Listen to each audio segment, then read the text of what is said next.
नमस्कार दोस्तों, स्वागत है आपका प्रगति एमबीपीएससी के यूट्यूब चैनल पर। अब हम नवंबर 2022 में चर्चा में रहे महत्वपूर्ण मुद्दों को देख लेते हैं। इसके अंतर्गत सबसे पहले हम राष्ट्रीय परिदृश्य देखेंगे। राष्ट्रीय परिदृश्य में सबसे पहली बात 103वें संविधान संशोधन अधिनियम 2019 के बारे में है। हाल ही में 7 नवंबर 2022 को सुप्रीम कोर्ट ने 103वें संविधान संशोधन अधिनियम 2019 की वैधता को बरकरार रखा है। अब 103वां संविधान संशोधन अधिनियम किससे संबंधित है? इकोनॉमिक वीकर सेक्शन को 10% आरक्षण देने से संबंधित है। हमारी प्रारंभिक परीक्षा में तो यही पूछा जाएगा कि 103वां संविधान संशोधन अधिनियम किससे संबंधित है, तो ईडब्ल्यूएस को 10% आरक्षण देने से संबंधित। लेकिन हमारी मुख्य परीक्षा में कुछ और बातें पूछी जा सकती हैं, तो हम डिटेल से इस टॉपिक को समझ लेते हैं। ईडब्ल्यूएस रिजर्वेशन से संबंधित अगर मुख्य परीक्षा में प्रश्न पूछा जाएगा तो हमारी क्या अप्रोच रहेगी या किन किन फैक्ट्स को हम शामिल कर सकते हैं, तो उसका एक शॉर्ट नोट्स है। देखते हैं क्या क्या इसमें चीज़ें शामिल की जा सकती हैं।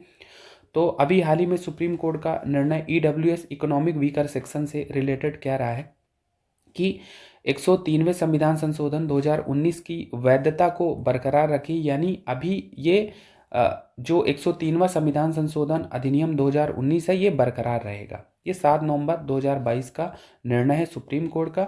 अब हमारी मुख्य परीक्षा में प्रश्न पूछा जा सकता है 103वें संविधान संशोधन अधिनियम के बारे में। 3 अंकों में प्रश्न आ सकता है या 5 अंकों में भी प्रश्न पूछा जा सकता है। तो 103वां संविधान संशोधन अधिनियम किससे संबंधित है? ये शिक्षा व सरकारी नौकरी में सामान्य वर्ग की आबादी में ईडब्ल्यूएस इकोनॉमिक वीकर सेक्शन को 10% आरक्षण देने की शक्ति को बताता है। अब ये 10% आरक्षण देने की शक्ति केंद्र और राज्य सरकार दोनों के पास है। एक बात यहाँ पर ध्यान रखना है कि राज्य सरकार इस संबंध में निर्णय लेने के लिए स्वतंत्र है, यानी वो 10% आरक्षण शिक्षा व सरकारी नौकरी में देगा या नहीं देगा, तो इस संबंध में राज्य सरकार स्वतंत्र है निर्णय लेने के लिए। अब अगर ईडब्ल्यूएस रिजर्वेशन के बारे में कुछ और बातें मूलभूत जाने, तो ईडब्ल्यूएस का जो आरक्षण है ये सिन्हो आयोग की सिफारिश पर लागू किया गया है। सिन्हो आयोग ने 2010 में अपनी रिपोर्ट प्रस्तुत की थी। अब ईडब्ल्यूएस आरक्षण को लागू करने के लिए संविधान में आर्टिकल 15(6) और 16(6) जोड़े गए। आर्टिकल 15(6) किससे संबंधित है? शैक्षणिक संस्थानों में प्रवेश हेतु ईडब्ल्यूएस को 10% तक सीटों का आरक्षण प्रदान करने के लिए।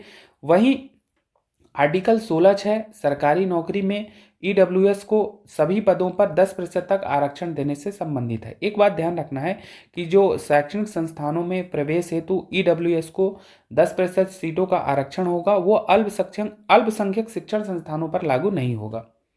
एक बात और इसमें कही गई कि एससी एसटी ओबीसी को मिले आरक्षण के अतिरिक्त है ये ईडब्ल्यूएस रिजर्वेशन। कुछ योग्यताएं देख लेते हैं जिनके आधार पर ईडब्ल्यूएस का वर्गीकरण होगा। तो इसमें बात कही गई है कि कोई व्यक्ति जो एससी एसटी ओबीसी के लिए आरक्षण प्रावधानों के अंतर्गत नहीं आता और जिसके परिवार की सकल वार्षिक आय 8 लाख से कम हो, तो वो योग्य है ईडब्ल्यूएस कैटेगरी में आने के लिए। कुछ अयोग्यताएं भी बताई गई हैं कि जिनके आधार पर वो ईडब्ल्यूएस कैटेगरी में नहीं आएगा। जैसे बताया गया कि कोई व्यक्ति जिसके पास 5 एकड़ या उससे अधिक कृषि भूमि हो। दूसरी बात आवासीय फ्लैट को लेकर है कि उसके पास 1000 वर्ग फुट का आवासीय फ्लैट है। और तीसरी बात बताई गई है कि आवासीय भूखंड को लेकर अगर अधिसूचित नगर पालिकाओं में 100 गज या उससे अधिक का 100 वर्ग गज या उससे अधिक का आवासीय भूखंड है तो वो भी ईडब्ल्यूएस की कैटेगरी में नहीं आएगा। और अगर अन्य क्षेत्रों में 200 वर्ग गज या उससे अधिक का आवासीय भूखंड है तो वो भी नहीं आएगा। तो ये सब कंडीशंस हैं, ये ध्यान रखना है। ये बेसिक जानकारी थी। अब जो 2019 का ईडब्ल्यूएस से संबंधित सुप्रीम कोर्ट का निर्णय आया था तो उसमें क्या क्या मुद्दे थे ईडब्ल्यूएस से संबंधित, किसके आधार पर उसमें याचिकाएं लगाई गई थी ईडब्ल्यूएस रिजर्वेशन को रद्द करने के लिए। तो उसमें एक चीज़ सबसे पहली बात कही गई थी कि जो ईडब्ल्यूएस रिजर्वेशन है ये संविधान के मूल ढांचे का उल्लंघन करता है। तो सुप्रीम कोर्ट ने इसमें कहा कि केवल आर्थिक आधारों पर, आर्थिक मानदंडों पर आरक्षण संविधान के मूलभूत ढांचे का उल्लंघन नहीं करता। एक और बात कही गई थी कि इसमें एससी एसटी ओबीसी को रिजर्वेशन में शामिल नहीं किया गया है, तो ये समानता के सिद्धांत का उल्लंघन है। तो सुप्रीम कोर्ट ने इसका जवाब देते हुए कहा कि एससी एसटी ओबीसी का जो इसमें अपवर्जन किया गया है या उन्हें ईडब्ल्यूएस रिजर्वेशन से बाहर रखा गया है तो ये उचित वर्गीकरण का हिस्सा है, क्योंकि उन्हें ऑलरेडी लाभ मिल रहा है। और दोहरे लाभ से बचाव में ये सहायक है, इसलिए उनको ईडब्ल्यूएस रिजर्वेशन में शामिल नहीं किया गया। वहीं तीसरी बात ये मुद्दे में थी कि इंदिरा साहनीवाद 1992 में ये कहा गया था कि आरक्षण की ऊपरी सीमा 50% से अधिक नहीं होनी चाहिए। तो इसके जवाब में सुप्रीम कोर्ट ने कहा कि ये जो 50% की सीमा है केवल SC ST OBC और सोशियो इकोनॉमिक बैकवर्ड क्लासेस के लिए ही है, सामान्य वर्ग पर लागू नहीं होता। और इंदिरा साहनीवाद में ऐसा कहीं नहीं कहा गया है कि ये इस सीमा का उल्लंघन कभी नहीं किया जा सकता। तो ये सभी समयों के लिए कठोर और अनुलंघनीय घोषित नहीं है, इसलिए 50% की सीमा के इतर जाकर 10% का आरक्षण दिया गया। हमने बार बार इंदिरा साहनीवाद की चर्चा की है, तो इसमें इंदिरा साहनीवाद के बारे में अगर 3 नंबर में पूछा जाए तो ये 3 पॉइंट आप लिख सकते हैं। 1992 का केस है, सुप्रीम कोर्ट ने क्या निर्णय इसमें दिया था। सबसे महत्वपूर्ण तो यही है कि आरक्षण 50% से अधिक नहीं हो सकता।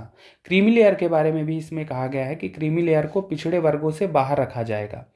एक बात और इसमें कही गई है कि नागरिकों के लिए पिछड़े वर्ग की पहचान जाति व्यवस्था के आधार पर की जा सकती है, लेकिन केवल और विशेष रूप से आर्थिक मानदंडों के संदर्भ में पहचान नहीं की जा सकती। तो ये बातें इंदिरा साहनीवाद के बारे में ध्यान रखना है। अगर हम ईडब्ल्यूएस रिजर्वेशन के बारे में और बातें जानें तो क्या महत्व है ईडब्ल्यूएस रिजर्वेशन का, तो राम सिंह और अन्य बनाम भारत संघवाद 2015 में सुप्रीम कोर्ट ने सरकार से कहा था कि आप पिछड़े वर्गों की पहचान गैर जाति आधारित करिए, यानी जाति आधारित पहचान के इतर आप पिछड़े वर्गों की पहचान करिए। तो इस दिशा में, क्योंकि ये सामान्य वर्ग को रिजर्वेशन जो है ये गैर जाति आधारित यानी जाति के आधार पर रिजर्वेशन नहीं दिया गया है, यानी जो इस कैटेगरी में आते हैं सामान्य वर्ग के वो सब ईडब्ल्यूएस का हिस्सा होंगे। तो इस दिशा में अगर हम बात करें कि गैर जाति आधारित पिछड़े वर्गों की पहचान की दिशा में ये सकारात्मक कार्रवाई होगी। दूसरी बात क्या है कि सामान्य वर्ग की जो गरीब आबादी है उसको आर्थिक न्याय मिलेगा और संविधान के परिवर्तनकारी लक्ष्यों के अनुरूप भी ये सही है। एक और बात है कि समाज के पिछड़े वर्गों की पहचान के लिए जो सुप्रीम कोर्ट ने सरकार को आदेश दिया था कि आप इसका एक विस्तृत दृष्टिकोण अपनाइए, गैर जाति आधारित पहचान करिए, तो उसी दिशा में एक नया मापदंड है ये, है ना, नई प्रथा है, विधि है, मानदंड है, कुछ भी आप कहिए। लेकिन ईडब्ल्यूएस रिजर्वेशन को लेकर कुछ चिंताएं भी हैं। जैसे पहली बात कि अगर हमारे भारतीय संविधान में ये किसी शिक्षा के क्षेत्र में या सरकारी नौकरियों के क्षेत्र में आरक्षण का प्रावधान किया गया है, तो आरक्षण का मूलभूत उद्देश्य है सामाजिक सशक्तिकरण करना, ना कि वित्तीय सशक्तिकरण करना। और सामाजिक सशक्तिकरण की ही दिशा में ये जो SC ST OBC को रिजर्वेशन दिए गए हैं।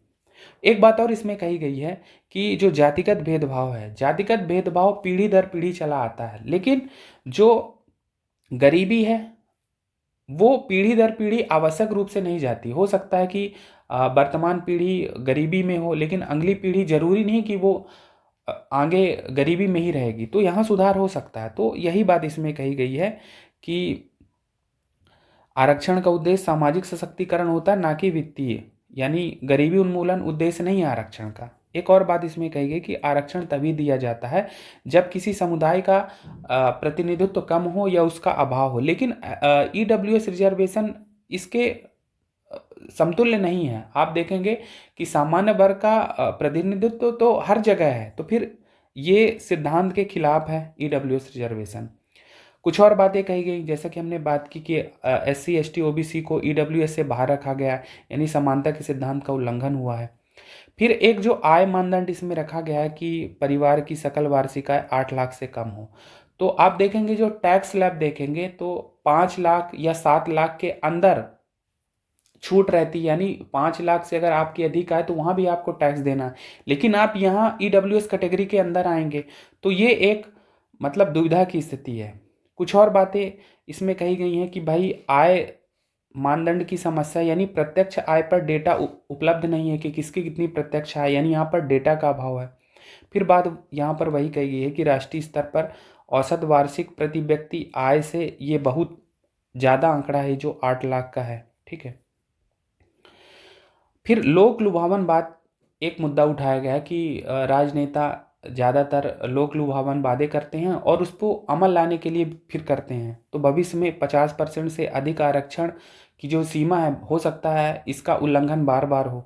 ठीक है, तो आगे की राय क्या है ईडब्ल्यूएस रिजर्वेशन को लेकर? तो इसमें कुछ बातें कही गई हैं कि जैसे जो ईडब्ल्यूएस रिजर्वेशन के अपेक्षित लाभार्थी हैं उनकी पहचान की जाना आवश्यक है।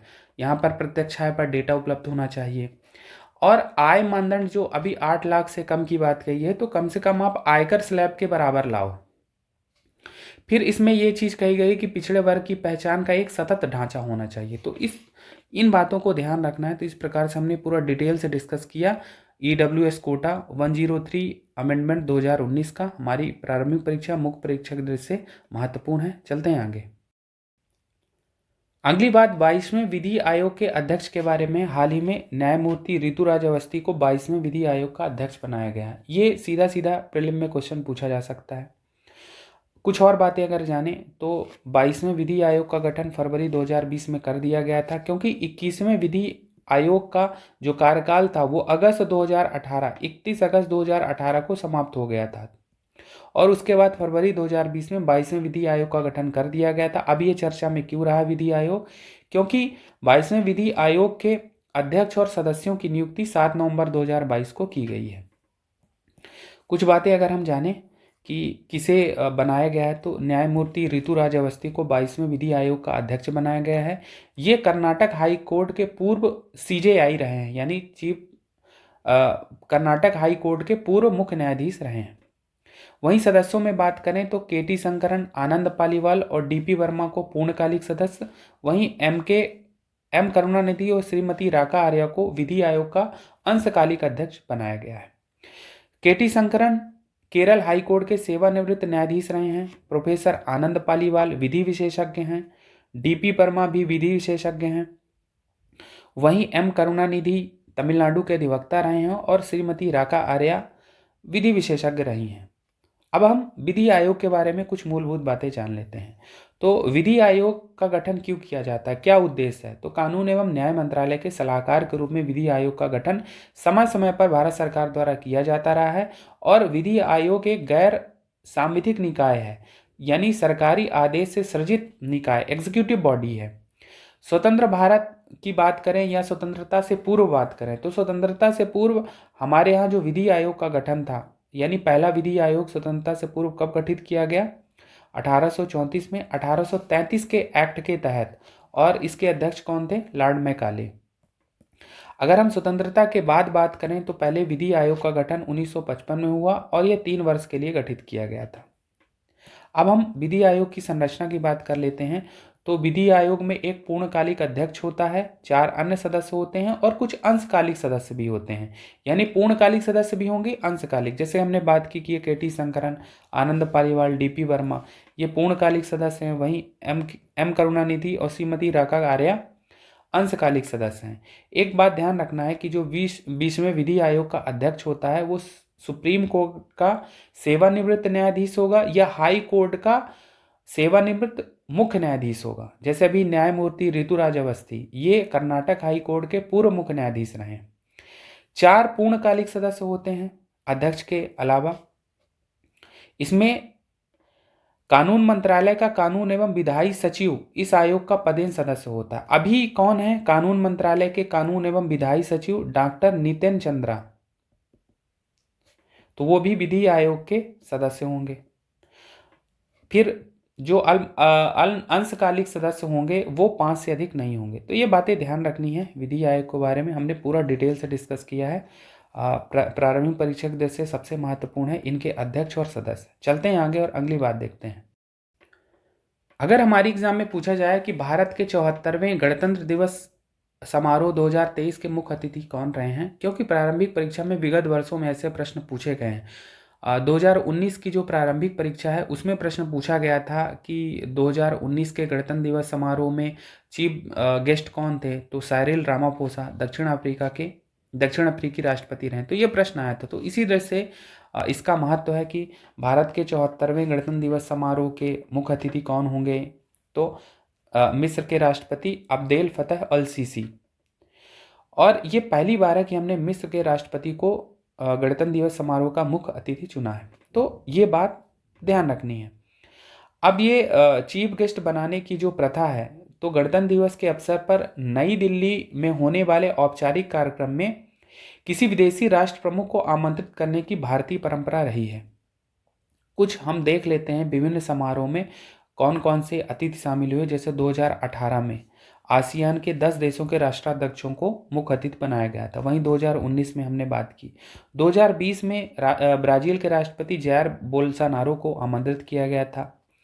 वहीं 2021 और 22 में कोरोना महामारी के कारण कोई भी चीफ गेस्ट गणतंत्र दिवस समारोह में सम्मिलित नहीं हो सका। तो ये एक लिस्ट है, ध्यान रखना है, क्योंकि प्रारंभिक परीक्षा में विगत वर्षों में यहाँ से प्रश्न पूछे गए हैं, इसलिए लगभग विगत वर्षों के जो भी 18 से 21-22 की रेंज है वहाँ हमने रखने की कोशिश की है। चलते हैं आगे और अगली बात देखते हैं।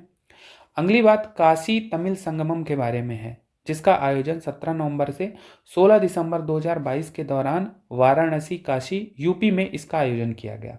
तो काशी तमिल संगमम का क्या उद्देश्य है? इसका उद्देश्य है कि देश के दो प्राचीन ज्ञान केंद्रों काशी उत्तर प्रदेश और तमिलनाडु के बीच सदियों पुरानी कड़ियों को पुनः तलाशना और उनका उत्सव मनाना। इसका एक उद्देश्य उत्तर व दक्षिण की ज्ञान एवं सांस्कृतिक परंपराओं को करीब लाने से भी संबंधित है। आप देखेंगे काशी उत्तर प्रदेश यूपी में है, यानी उत्तर में है ये, और तमिलनाडु दक्षिण में है, यानी उत्तर और दक्षिण की ज्ञान एवं सांस्कृतिक परंपराओं को करीब लाना काशी तमिल संगमम का उद्देश्य है। अभी इसका आयोजन कहाँ किया गया? नवंबर दिसंबर 2022 में वाराणसी काशी में। तो ये बात ध्यान रखनी अगर पूछा जाए तो। चलते हैं आगे और अगली बात देखते हैं। अगली बात देश के 53वें टाइगर रिजर्व से संबंधित है। हाल ही में रानीपुर टाइगर रिजर्व जो कि उत्तर प्रदेश में स्थित है, इसे देश का 53वां टाइगर रिजर्व घोषित किया गया। ये बात सीधा प्रीलिम में पूछी जा सकती है। अभी विगत वर्षों में नेशनल पार्क टाइगर रिजर्व को सही जोड़ी मिलाने में पूछा गया है। कोई नेशनल पार्क दे दिया और संबंधित राज्य पूछ लिया, तो ये बातें महत्वपूर्ण है। तो अगर पूछा जाए कि रानीपुर टाइगर रिजर्व का संबंध किस राज्य से है, तो ये यूपी का है और देश का 53वां टाइगर रिजर्व है। यूपी उत्तर प्रदेश की देश से ये चौथा टाइगर रिजर्व है, यानी इसके पहले यूपी में 3 और टाइगर रिजर्व थे। कौन कौन से? दुधवा, पीलीभीत और अमनगढ़। अब ये जो रानीपुर टाइगर रिजर्व है, इसकी अवस्थिति कहाँ है? चित्रकूट जिले में स्थित रानीपुर जो वन्यजीव अभ्यारण्य है, उसी को टाइगर रिजर्व के रूप में अधिसूचित किया गया है।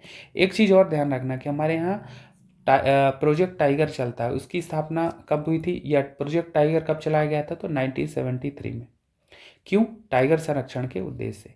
अब आप देखें यहाँ पर एक लिस्ट है जितने भी टाइगर रिजर्व हैं भारत में। टाइगर रिजर्व ऑफ इंडिया, अभी हमने बात की कि 53।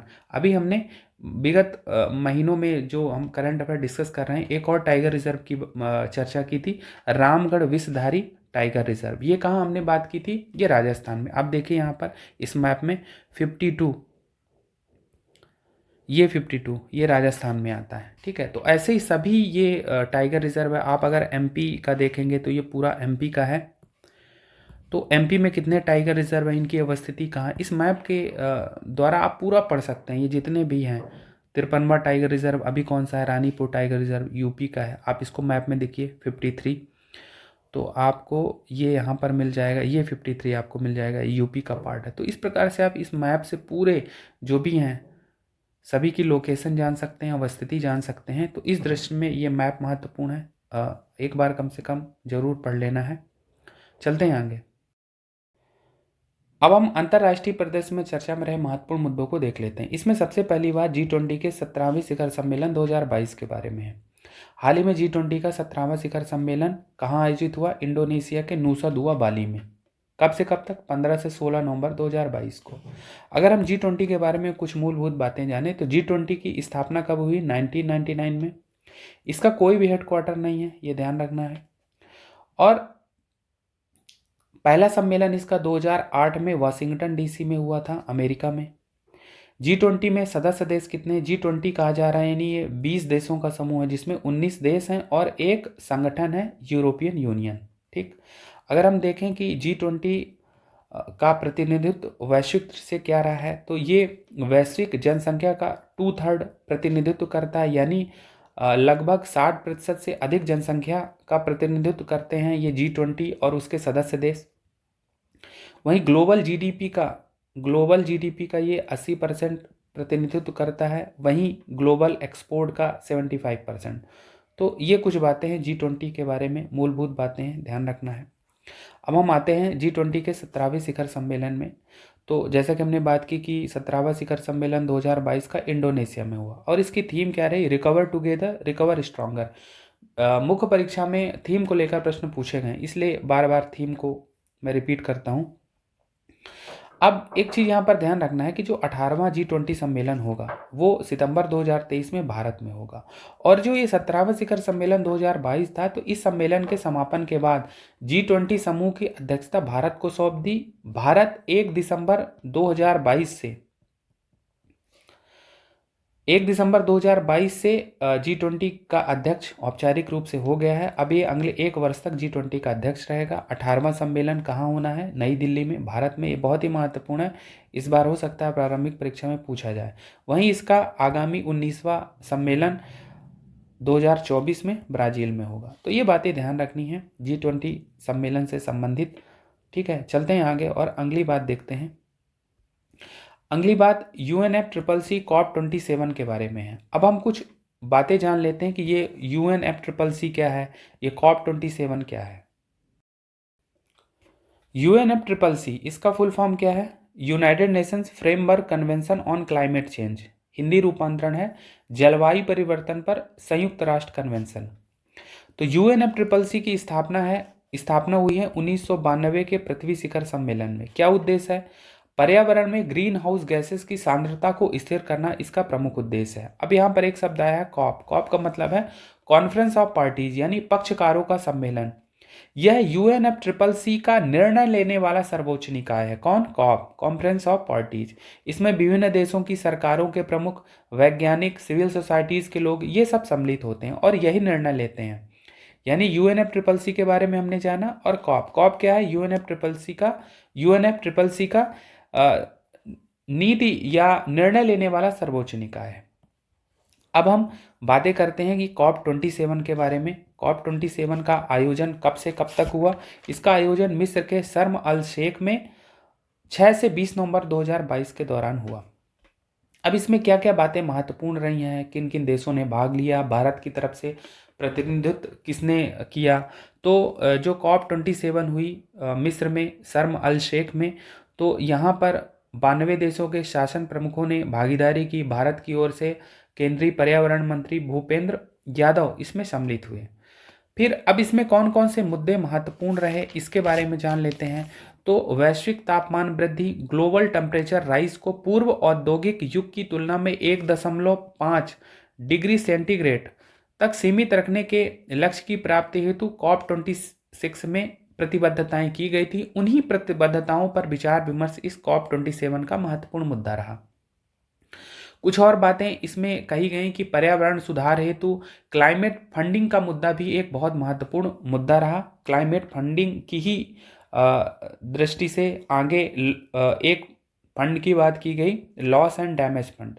इसके गठन पर आम सहमति बन गई है। अब अगर हमारी एग्जाम में पूछा जाए कि लॉस एंड डैमेज फंड किस में इसके संबंध में बात की गई, तो COP27 UNFCCC यानी जलवायु परिवर्तन पर संयुक्त राष्ट्र सम्मेलन की COP27 में लॉस एंड डैमेज फंड के गठन की सहमति बनी। क्यों? हमने बात की कि पर्यावरण सुधार हेतु क्लाइमेट फंडिंग का मुद्दा महत्वपूर्ण मुद्दा रहा, उसी की दृष्टि में ये बात आई है।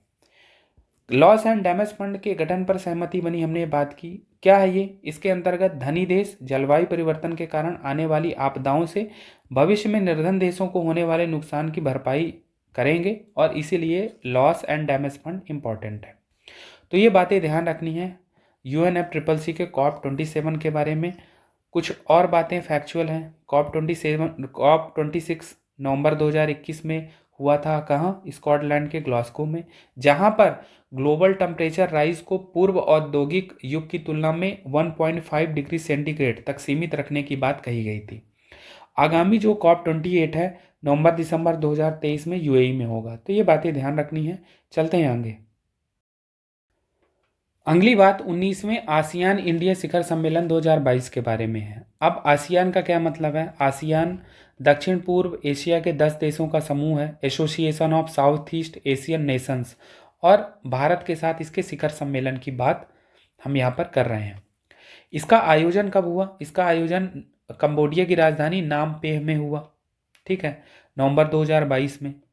एक चीज़ यहाँ समझना है कि आसियान का 40वां और 41वां शिखर सम्मेलन कंबोडिया की राजधानी नामपेन में 11 से 13 नवंबर 2022 के दौरान हुआ, और इस सम्मेलन के साथ ही अन्य सम्मेलन भी हुए जिसमें 19वां आसियान इंडिया शिखर सम्मेलन भी शामिल है, ठीक है। 17वां पूर्वी एशिया शिखर सम्मेलन भी हुआ, किसमें? आसियान के जो 10 देशों का समूह है उसके 40वें और 41वें शिखर सम्मेलन में। अब भारत के साथ बैठक कब हुई? भारत के साथ आसियान की बैठक 12 नवंबर को हुई, और इसी को कहा गया 19वां शिखर सम्मेलन। भारत की ओर से प्रतिनिधित्व किसने किया? जगदीप धनखड़, जो कि भारत के उपराष्ट्रपति है। वहीं विदेश मंत्री एस जयशंकर भी इसमें शामिल रहे। क्या क्या मुद्दे रहे जो 19वें आसियान इंडिया शिखर सम्मेलन का भाग थे? तो इसमें आसियान भारत व्यापार समझौते की समीक्षा की गई। आसियान भारत व्यापार समझौता क्या है?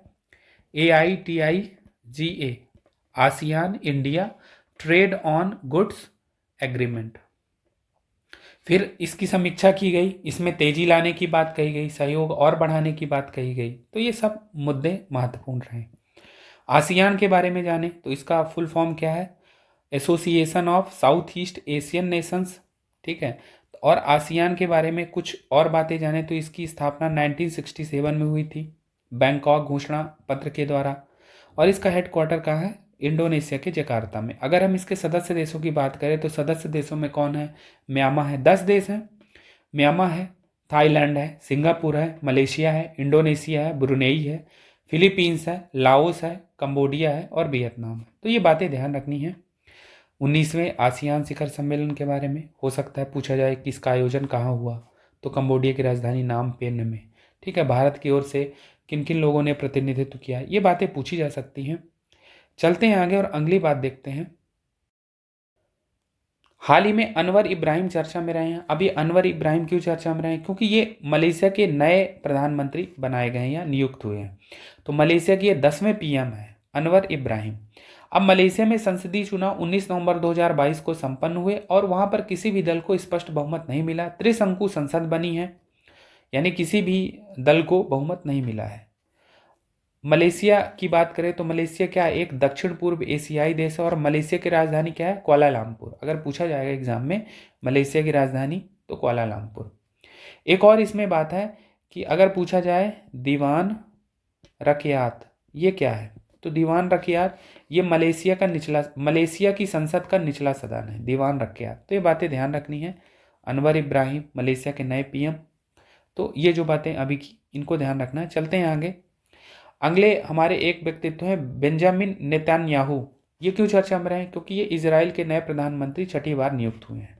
अब इजराइल में संसदीय चुनाव 1 नवंबर 2022 को संपन्न हुए, और छठी बार इजराइल के PM बने हैं बेंजामिन नेतन्याहू। एक चीज ध्यान रखना, नेसेट अंग्रेजी में, एक मिनट, नेसेट। और नेसेट क्या है? इजराइल की संसद को नेसेट कहा जाता है। ये 120 सदस्यीय है। 64 सीटें नेतन्याहू के नेतृत्व वाले गठबंधन में जीती है।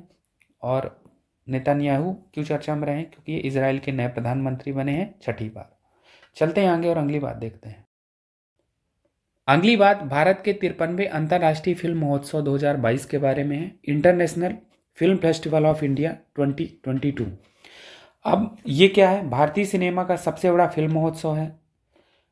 इसका आयोजन जो 53वां आयोजन है वो गोवा में 20 से 28 नवंबर 2022 के दौरान हुआ, और यह लगातार 19वां वर्ष है जब भारत के अंतर्राष्ट्रीय फिल्म महोत्सव का आयोजन गोवा में हुआ है। कुछ इसमें महत्वपूर्ण बातें उनको देख लेते हैं। जैसे इस महोत्सव के दौरान स्पॉटलाइट कंट्री या फोकस देश रहा फ्रांस। महोत्सव की उद्घाटन फिल्म या ओपनिंग फिल्म रही अल्मा एंड ऑस्कर। महोत्सव की समापन या क्लोजिंग फिल्म रही परफेक्ट नंबर। वहीं महोत्सव की सर्वश्रेष्ठ फिल्म रही और उसे स्वर्ण मयूर का पुरस्कार दिया गया, आई हैव इलेक्ट्रिक ड्रीम्स। एक सबसे महत्वपूर्ण बात है IFI Indian film personality of the year, ये अवार्ड मिला है चिरंजीवी को। चिरंजीवी कौन है? दक्षिणी भारत अभिनेता है। तो ये बातें ध्यान रखनी है अगर पूछा जाएगा कि भारत के 53वें अंतर्राष्ट्रीय फिल्म महोत्सव में Indian film personality of the year का अवार्ड किसे मिला है? तो चिरंजीवी को मिला है। और पूछा जा सकता है इसके आयोजन स्थल को लेकर, ये बातें पूछी जा सकती हैं। चलते हैं आगे और अगली बात देखते हैं। अगली बात QS एशिया यूनिवर्सिटी रैंकिंग 2023 से संबंधित है। अब यहाँ पर QS क्या है? QS एक अंतर्राष्ट्रीय रैंकिंग एजेंसी है। इसका फुल फॉर्म क्या है? क्वाक्वेरली साइमंड्स। और एशिया की यूनिवर्सिटी को ये रैंकिंग दे रही है। इसमें सबसे ये रैंकिंग कब जारी हुई? नवंबर 2022 में जारी हुई है, पहली बात है। और एशिया की यूनिवर्सिटी को रैंकिंग ये रिपोर्ट दे रही है। इसमें पहला स्थान आया है चाइना की पीकिंग यूनिवर्सिटी का। वहीं इस सूची में भारत के 118 संस्थानों को शामिल किया गया है। और एशिया के टॉप 200 में भारत के लगभग 19 संस्थान शामिल किए गए हैं। भारत के IIT बॉम्बे को ओवरऑल 40 रैंक दी गई है और भारत में यह पहले स्थान पर रहा। वहीं IIT जो दिल्ली है, IIT दिल्ली, उसको ओवरऑल 46 रैंक दी गई है और दूसरा स्थान है भारत के संदर्भ में। तो ये बातें ध्यान रखनी है अगर QS एशिया यूनिवर्सिटी रैंकिंग की बात पूछी जाए। तो पहले स्थान पर कौन रहा है? चाइना का पीकिंग यूनिवर्सिटी। वहीं IIT बॉम्बे भारत में पहला रहा है और ओवरऑल रैंकिंग इसकी 40वीं है। चलते हैं आगे। अगली बात हरिकेन निकोल और हरिकेन इयान के बारे में है। ये अमेरिका के फ्लोरिडा में आए और फ्लोरिडा के पूर्वी तटों पर इन्होंने भारी तबाही मचाई। हरिकेन इयान जो है ये अक्टूबर 2022 में फ्लोरिडा के तट पर आया। वहीं हरिकेन निकोल नवंबर 2022 में आया। तो ये बातें ध्यान रखनी है अगर पूछा जाएगा निकोल और इयान से प्रभावित देश कौन है, ठीक है, तो अमेरिका का फ्लोरिडा। तो ये बातें ध्यान रखनी है। एक और महत्वपूर्ण बात है कि 18 नवंबर जो होगा, अब बाल यौन शोषण, दुर्व्यवहार और हिंसा की रोकथाम और उपचार हेतु विश्व दिवस के रूप में मनाया जाएगा। अगर हमारे एग्जाम में पूछा जाएगा कि हाल ही में संयुक्त राष्ट्र महासभा द्वारा किस दिवस को बाल यौन शोषण, दुर्व्यवहार और हिंसा की रोकथाम व उपचार हेतु विश्व दिवस के रूप में घोषित किया गया है, तो 18 नवंबर को। अब क्या उद्देश्य है? तो संयुक्त राष्ट्र महासभा ने बच्चों के यौन शोषण, दुर्व्यवहार को उजागर करने के उद्देश्य से इसकी घोषणा की है। अब ये प्रस्ताव अफ्रीकी देश सिएरा लियोन व नाइजीरिया ने रखा था, जिसे 100 से अधिक देशों का समर्थन मिला। और जो संयुक्त राष्ट्र महासभा है उसने 7 नवंबर 2022 को इस प्रस्ताव को स्वीकार कर लिया।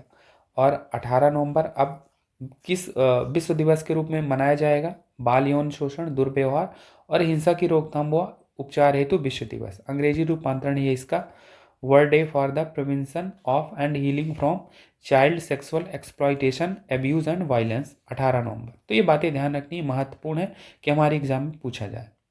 अब हम एक और अंतिम बात देख लेते हैं। गांधी मंडेला पुरस्कार 2022 किसे मिला है? 14वें दलाई लामा को मिला है। दलाई लामा कौन है? तिब्बती बौद्ध धर्मगुरु हैं। अब गांधी मंडेला पुरस्कार किसके द्वारा दिया जाता है? गांधी मंडेला फाउंडेशन नई दिल्ली के द्वारा दिया जाता है। इस बार का पुरस्कार जैसे कि हमने बात की कि 14वें दलाई लामा जो कि तिब्बती बौद्ध धर्मगुरु हैं उनको दिया गया। अब दलाई लामा को यह पुरस्कार वैश्विक शांति और स्वतंत्रता के हित में मूल्यों और आदर्शों को बढ़ावा देने के उद्देश्य से दिया गया है। हिमाचल प्रदेश के राज्यपाल जो कि राजेंद्र विश्वनाथ आर्लेकर हैं, उन्होंने दलाई लामा को इस पुरस्कार से सम्मानित किया। तो ये बातें ध्यान रखनी है। तो इस प्रकार से आज हमने नवंबर 2022 में चर्चा में रहे राष्ट्रीय एवं अंतर्राष्ट्रीय प्रदेश को समझा। अब हम नवंबर 2022 में चर्चा में रहे विज्ञान एवं प्रौद्योगिकी के क्षेत्र में जो भी बातें हमारी एग्जाम में महत्वपूर्ण हैं उनको पढ़ लेते हैं। इसमें सबसे पहली बात AD-1 मिसाइल के बारे में है। अब AD-1 मिसाइल क्या है? बैलिस्टिक मिसाइल डिफेंस इंटरसेप्टर है, BDM इंटरसेप्टर। हाल ही में चर्चा में क्यों रहा है? क्योंकि AD-1 मिसाइल के दूसरे चरण का पहला सफल परीक्षण उड़ीसा के तट स्थित APJ अब्दुल कलाम द्वीप पर संपन्न हुआ 2 नवंबर 2022 को, और इसीलिए मिसाइल AD-1 चर्चा में रहा है। जैसे कि हमने बात की कि AD-1 मिसाइल क्या है? BDM इंटरसेप्टर है, बैलिस्टिक मिसाइल डिफेंस इंटरसेप्टर। यानी ये एक इंटरसेप्टर मिसाइल है जिसे लंबी दूरी की बैलिस्टिक मिसाइलों को रोकने के लिए डिजाइन किया गया है। अब ये 2 चरणों वाली मिसाइल है, इसका विकास डीआरडीओ द्वारा किया गया है। डीआरडीओ का मतलब है रक्षा अनुसंधान एवं विकास संगठन, ठीक है। कुछ और बातें जाने तो पृथ्वी के वायुमंडल के सबसे ऊपरी भाग में मिशन को अंजाम देने में ये मिसाइल AD-1 सक्षम है। तो अगर हमारे एग्जाम में पूछी जाएगा कि AD-1 मिसाइल क्या है, इंटरसेप्टर है, ठीक है, किसने विकास किया है, डीआरडीओ ने विकास किया है, 2 चरणों वाली मिसाइल है। तो ये बातें ध्यान रखनी है। चलते हैं आगे और अगली बात देखते हैं। अगली बात रुद्रम से संबंधित है। अब रुद्रम क्या है? ये next generation anti radiation missile है, अगली पीढ़ी की एंटी रेडिएशन मिसाइल। क्यों चर्चा में रही है? क्योंकि रुद्रम को अपने बेड़े में शामिल करने की भारतीय वायुसेना की योजना है, ताकि अपनी मारक क्षमता में वो वृद्धि कर सके, और इसीलिए रुद्रम चर्चा में रहा। अगर रुद्रम के बारे में पूछा जाएगा तो हमें ध्यान रखना है कि अगली पीढ़ी की एंटी रेडिएशन मिसाइल है। इसका विकास किया गया है डीआरडीओ द्वारा। डीआरडीओ का मतलब है रक्षा अनुसंधान एवं विकास संगठन, और ये एयर टू सरफेस मिसाइल है, ये बात ध्यान रखनी है। कुछ और बातें कही जाती हैं रुद्रम के बारे में कि यह मिसाइल दुश्मन के कम्युनिकेशन सिस्टम को खराब कर देती है, और इसीलिए एंटी रेडिएशन मिसाइल इसे कहा जा रहा है। कम्युनिकेशन सिस्टम का मतलब है जैसे दुश्मन का जो रडार सिस्टम है उसको ख़त्म कर देना, ट्रांसमिट सिग्नल, इनसे जुड़े कम्युनिकेशन सिस्टम को ख़राब कर देने की इसमें क्षमता है रुद्रम में। तो रुद्रम के बारे में बातें ध्यान रखनी है। चलते हैं आगे और अगली बात देखते हैं। अगली बात विक्रम एस से संबंधित है। अब विक्रम एस क्या है? ये देश का पहला निजी रॉकेट है। विक्रम एस महत्वपूर्ण है बात, अगर पूछा जाएगा कि देश का पहला निजी रॉकेट कौन है तो विक्रम एस। अब विक्रम एस का विकास किया गया है स्काई रूट एरोस्पेस के द्वारा। ये हैदराबाद की निजी स्पेस कंपनी है और ये स्काई रूट एरोस्पेस द्वारा ही विकसित है। अब इसका नामकरण डॉक्टर विक्रम साराभाई के नाम पर किया गया है। अब डॉक्टर विक्रम साराभाई कौन है? भारतीय अंतरिक्ष कार्यक्रम के जनक कहे जाते हैं, और उन्हीं के नाम पर देश के पहले निजी रॉकेट का नाम विक्रम एस रखा गया है। कुछ और बातें कही गई हैं कि विक्रम एस क्यों चर्चा में रहा है। तो विक्रम एस 18 नवंबर 2022 को विक्रम एस रॉकेट ने इसरो के श्रीहरिकोटा स्थित सतीश धवन अंतरिक्ष केंद्र से उड़ान भरी और 3 छोटे उपग्रहों को अंतरिक्ष में पहुंचाया, और इसीलिए चर्चा में रहा। अब ये 3 छोटे उपग्रहों को अंतरिक्ष में पहुंचाने का जो मिशन है, इसे मिशन प्रारंभ नाम दिया गया। तो ये बातें भी ध्यान रखनी है कि प्रारंभ मिशन का संबंध विक्रम एस से है। विक्रम एस क्या है? देश का पहला निजी रॉकेट है, ठीक है, इसरो द्वारा लॉन्च किया गया है अभी 3 छोटे उपग्रहों को, ठीक है, और इस रॉकेट के द्वारा भेजा गया। तो ये बातें ध्यान रखनी है कि विक्रम एस का विकास किसने किया है, नामकरण, ये बातें महत्वपूर्ण है। चलते हैं आगे। अगली बात PSLV C-54 से संबंधित है। PSLV C-54 इसरो के PSLV की 56वीं उड़ान है। अब हाल ही में चर्चा क्यों रही है? क्योंकि PSLV C-54 के द्वारा E0S-06 अर्थ ऑब्जर्वेशनल सैटेलाइट 06 या इसी को ओशन सैट 3 भी कहा जा रहा है। तो PSLV C-54 के द्वारा EOS-06 और 8 अन्य छोटे उपग्रहों को भेजा गया अंतरिक्ष में या इनका प्रक्षेपण किया गया, और इसी कारण से PSLV C-54 चर्चा में रहा। कुछ बातें अगर हम जानें तो ये जो ओशन सेट है और 8 अन्य नैनो सैटेलाइट्स हैं, इनको इसरो द्वारा श्रीहरिकोटा स्थित सतीश धवन अंतरिक्ष केंद्र से प्रक्षेपित किया गया। अब इसमें क्या विशेष बात रही है? तो ये जो प्रक्षेपण है ये महत्वपूर्ण है, क्योंकि पहली बार 2 अलग अलग कक्षाओं में उपग्रह स्थापित किए गए हैं इस प्रक्षेपण के द्वारा।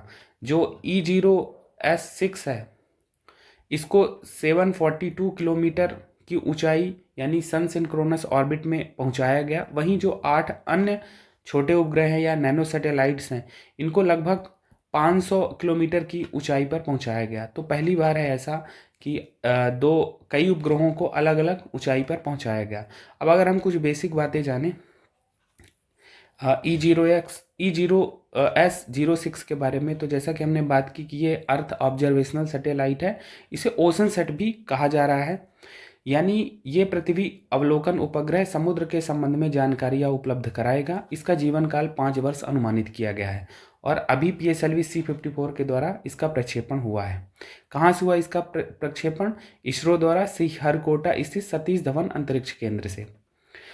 8 अन्य छोटे या नैनो सैटेलाइट्स को भी प्रक्षेपित किया गया है, जिनमें भूटान सैट, आनंद, एस्ट्रोकास्ट और थाईबोल्ट भी शामिल हैं। तो ये जो 8 अन्य नैनो सैटेलाइट्स हैं, तो Bhutan sat, India Bhutan sat भी इसे कहा जा रहा है, ठीक है। आनंद निजी कंपनी का सैटेलाइट है। एस्ट्रोकास्ट जो है वो अमेरिका के स्पेस लाइट का उपग्रह है ये एस्ट्रोकास्ट। और थाईबोल्ट जो है निजी अंतरिक्ष कंपनी ध्रुव के 2 लघु उपग्रह हैं।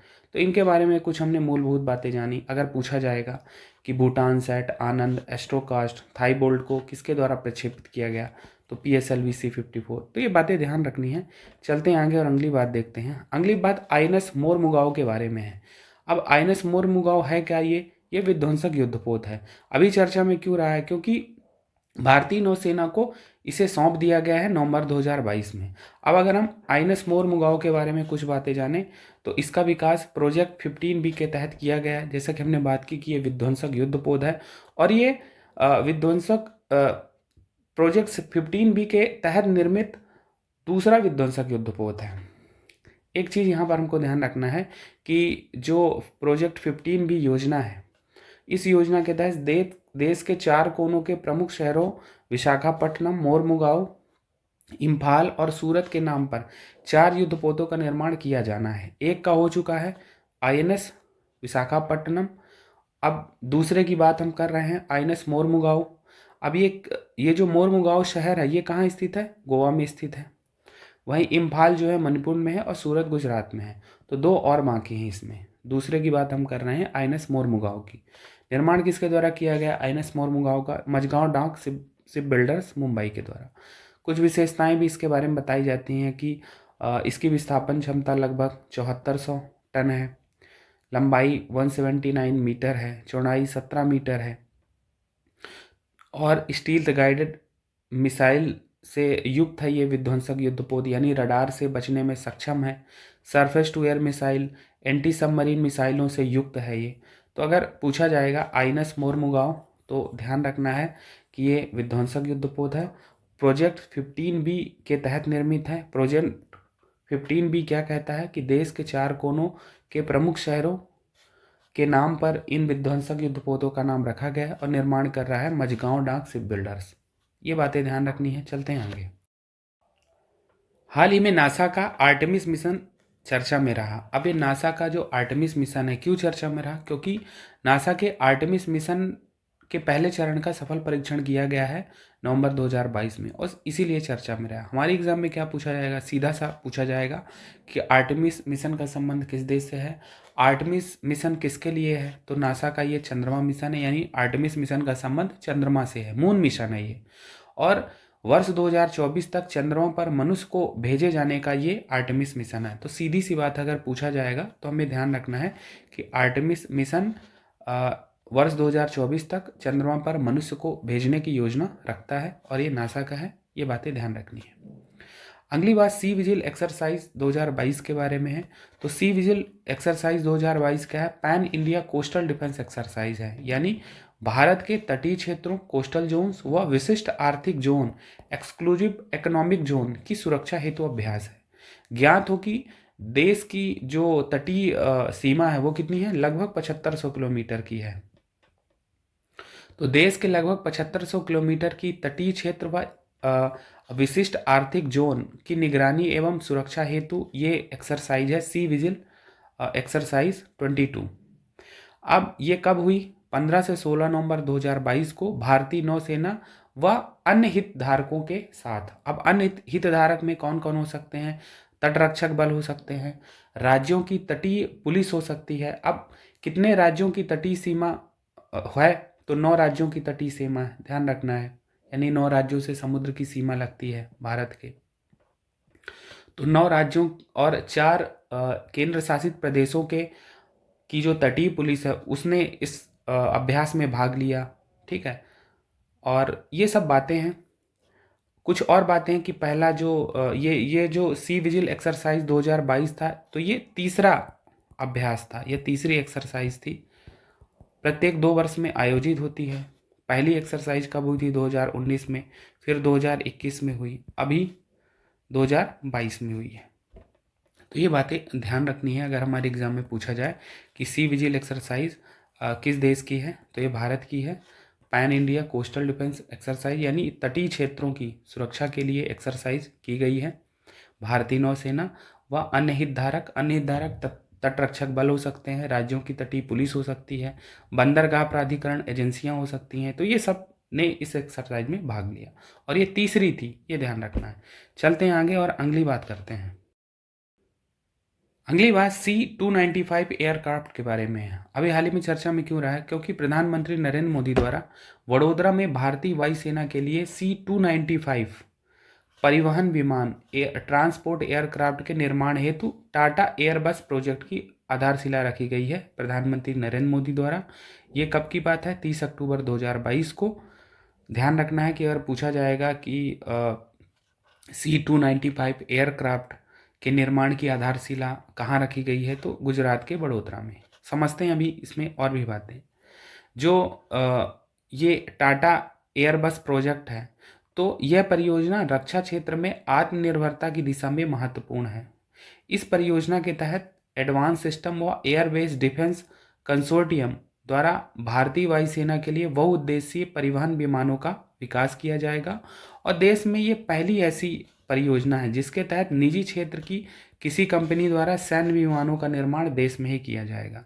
इसमें यह बताया गया है कि जो C-295 एयरक्राफ्ट हैं, तो मूलतः स्पेस की कंपनी द्वारा इनका निर्माण किया जाता रहा है, जो एयरबस की इकाई है। एयरबस डिफेंस के साथ 56 C-295 विमानों को खरीदने के लिए सितंबर 2021 में कॉन्ट्रैक्ट भारत सरकार द्वारा किया गया था या समझौता किया गया था। इसमें से 16 विमानों की जो सप्लाई है 2023 से 2025 तक की जाएगी, जबकि 40 विमानों का निर्माण देश में ही किया जाएगा 2026 से 2031 के बीच। तो ये चीज़ें ध्यान रखनी है। 56 C-295 एयरक्राफ्ट्स की को खरीदने के लिए सितंबर 2021 में समझौता हुआ था, ठीक है। और अगर ये पूछा जाए कि जो टाटा एयरबस प्रोजेक्ट है, ये पहली ऐसी परियोजना है जिसके तहत निजी क्षेत्र की किसी कंपनी द्वारा सैन्य विमानों का निर्माण देश में ही किया जा रहा है। ये बातें ध्यान रखनी है अगर हमारे एग्जाम में पूछा जाए तो। चलते हैं आगे और अगली बात देखते हैं। अगली बात मालाबार एक्सरसाइज 2022 के बारे में है। तो मालाबार एक्सरसाइज 4 देशों का संयुक्त नौसैनिक अभ्यास है। 4 देश कौन कौन से हैं? ये क्वाड के 4 देश हैं, अमेरिका, भारत, ऑस्ट्रेलिया और जापान। अभी ये जो मालाबार 2022 है, इसका आयोजन 8 से 18 नवंबर 2022 को जापान में हुआ, जापान के योकोसुमा बंदरगाह से सटे फिलीपाइंस सी में। और इसमें एक विशेष बात ये रही कि यह पहली बार है जब 4 भागीदार देशों के नौसेना अध्यक्षों ने मालाबार अभ्यास के उद्घाटन समारोह में भाग लिया। ये बातें ध्यान रखनी है। विगत वर्षों में इस तरह के प्रश्न पूछे गए हैं कि जैसे दे देगा मालाबार एक्सरसाइज किन किन देशों के द्वारा संचालित की जाती, तो ध्यान रखना कि इसमें भारत है, अमेरिका है, ऑस्ट्रेलिया है, जापान। 2022 का जो आयोजन है वो कहाँ हुआ, किस देश में हुआ, ये बातें ध्यान रखनी है। आगे देखते हैं। आगे गरुड़ अभ्यास 2022 है। गरुड़ क्या है? भारत और फ्रांस की वायु सेनाओं का संयुक्त अभ्यास है। और जो गरुड़ अभ्यास 2022 है, ये 7वां संस्करण था, जो 26 अक्टूबर से 12 नवंबर 2022 के दौरान भारत के जोधपुर में हुआ, जोधपुर एयरबेस में। ये बात ध्यान रखनी है। महत्वपूर्ण बात इसमें सबसे है कि गरुड़ अभ्यास भारत और फ्रांस का वायुसैनिक अभ्यास है। ये बात ध्यान रखनी है। अगली बात युद्ध अभ्यास 2022 के बारे में है। तो ध्यान रखना कि युद्ध अभ्यास भारत और अमेरिका की थल सेनाओं का ये संयुक्त अभ्यास है। और ये जो 2022 का संस्करण है, 18वां संस्करण है, जो 19 नवंबर से 3 दिसंबर 2022 तक उत्तराखंड में आयोजित हुआ, चीन की सीमा से केवल 100 किलोमीटर की दूरी पर। ये बातें ध्यान रखनी है। सबसे महत्वपूर्ण बात है कि युद्ध अभ्यास भारत और अमेरिका की थल सेनाओं का संयुक्त अभ्यास है। अगली बात ऑस्ट्रा हिंद 2022 के पहले संस्करण से संबंधित है। ऑस्ट्रा हिंद में सम्मिलित देश कौन कौन से हैं? तो आप देखेंगे नाम से स्पष्ट है। ऑस्ट्रा का मतलब ऑस्ट्रेलिया और हिंद है इसमें भारत। तो ऑस्ट्रेलिया भारत का संयुक्त सैन्य अभ्यास है, जिसका पहला संस्करण आयोजित किया गया 28 नवंबर से 11 दिसंबर 2022 को राजस्थान में। तो ये बात ध्यान रखनी है। चलते हैं आगे। अगली बात समन्वय 2022 के बारे में। अगर एग्जाम में पूछा जाए कि समन्वय में किन देशों की भागीदारी रही, तो समन्वय आसियान देशों के साथ भारत का मानवीय सहायता एवं आपदा राहत अभ्यास है। मानवीय सहायता एवं आपदा राहत अभ्यास HADR एक्सरसाइज को समन्वय कहा जा रहा है। HADR का मतलब क्या है? Humanitarian assistance and disaster relief समन्वय।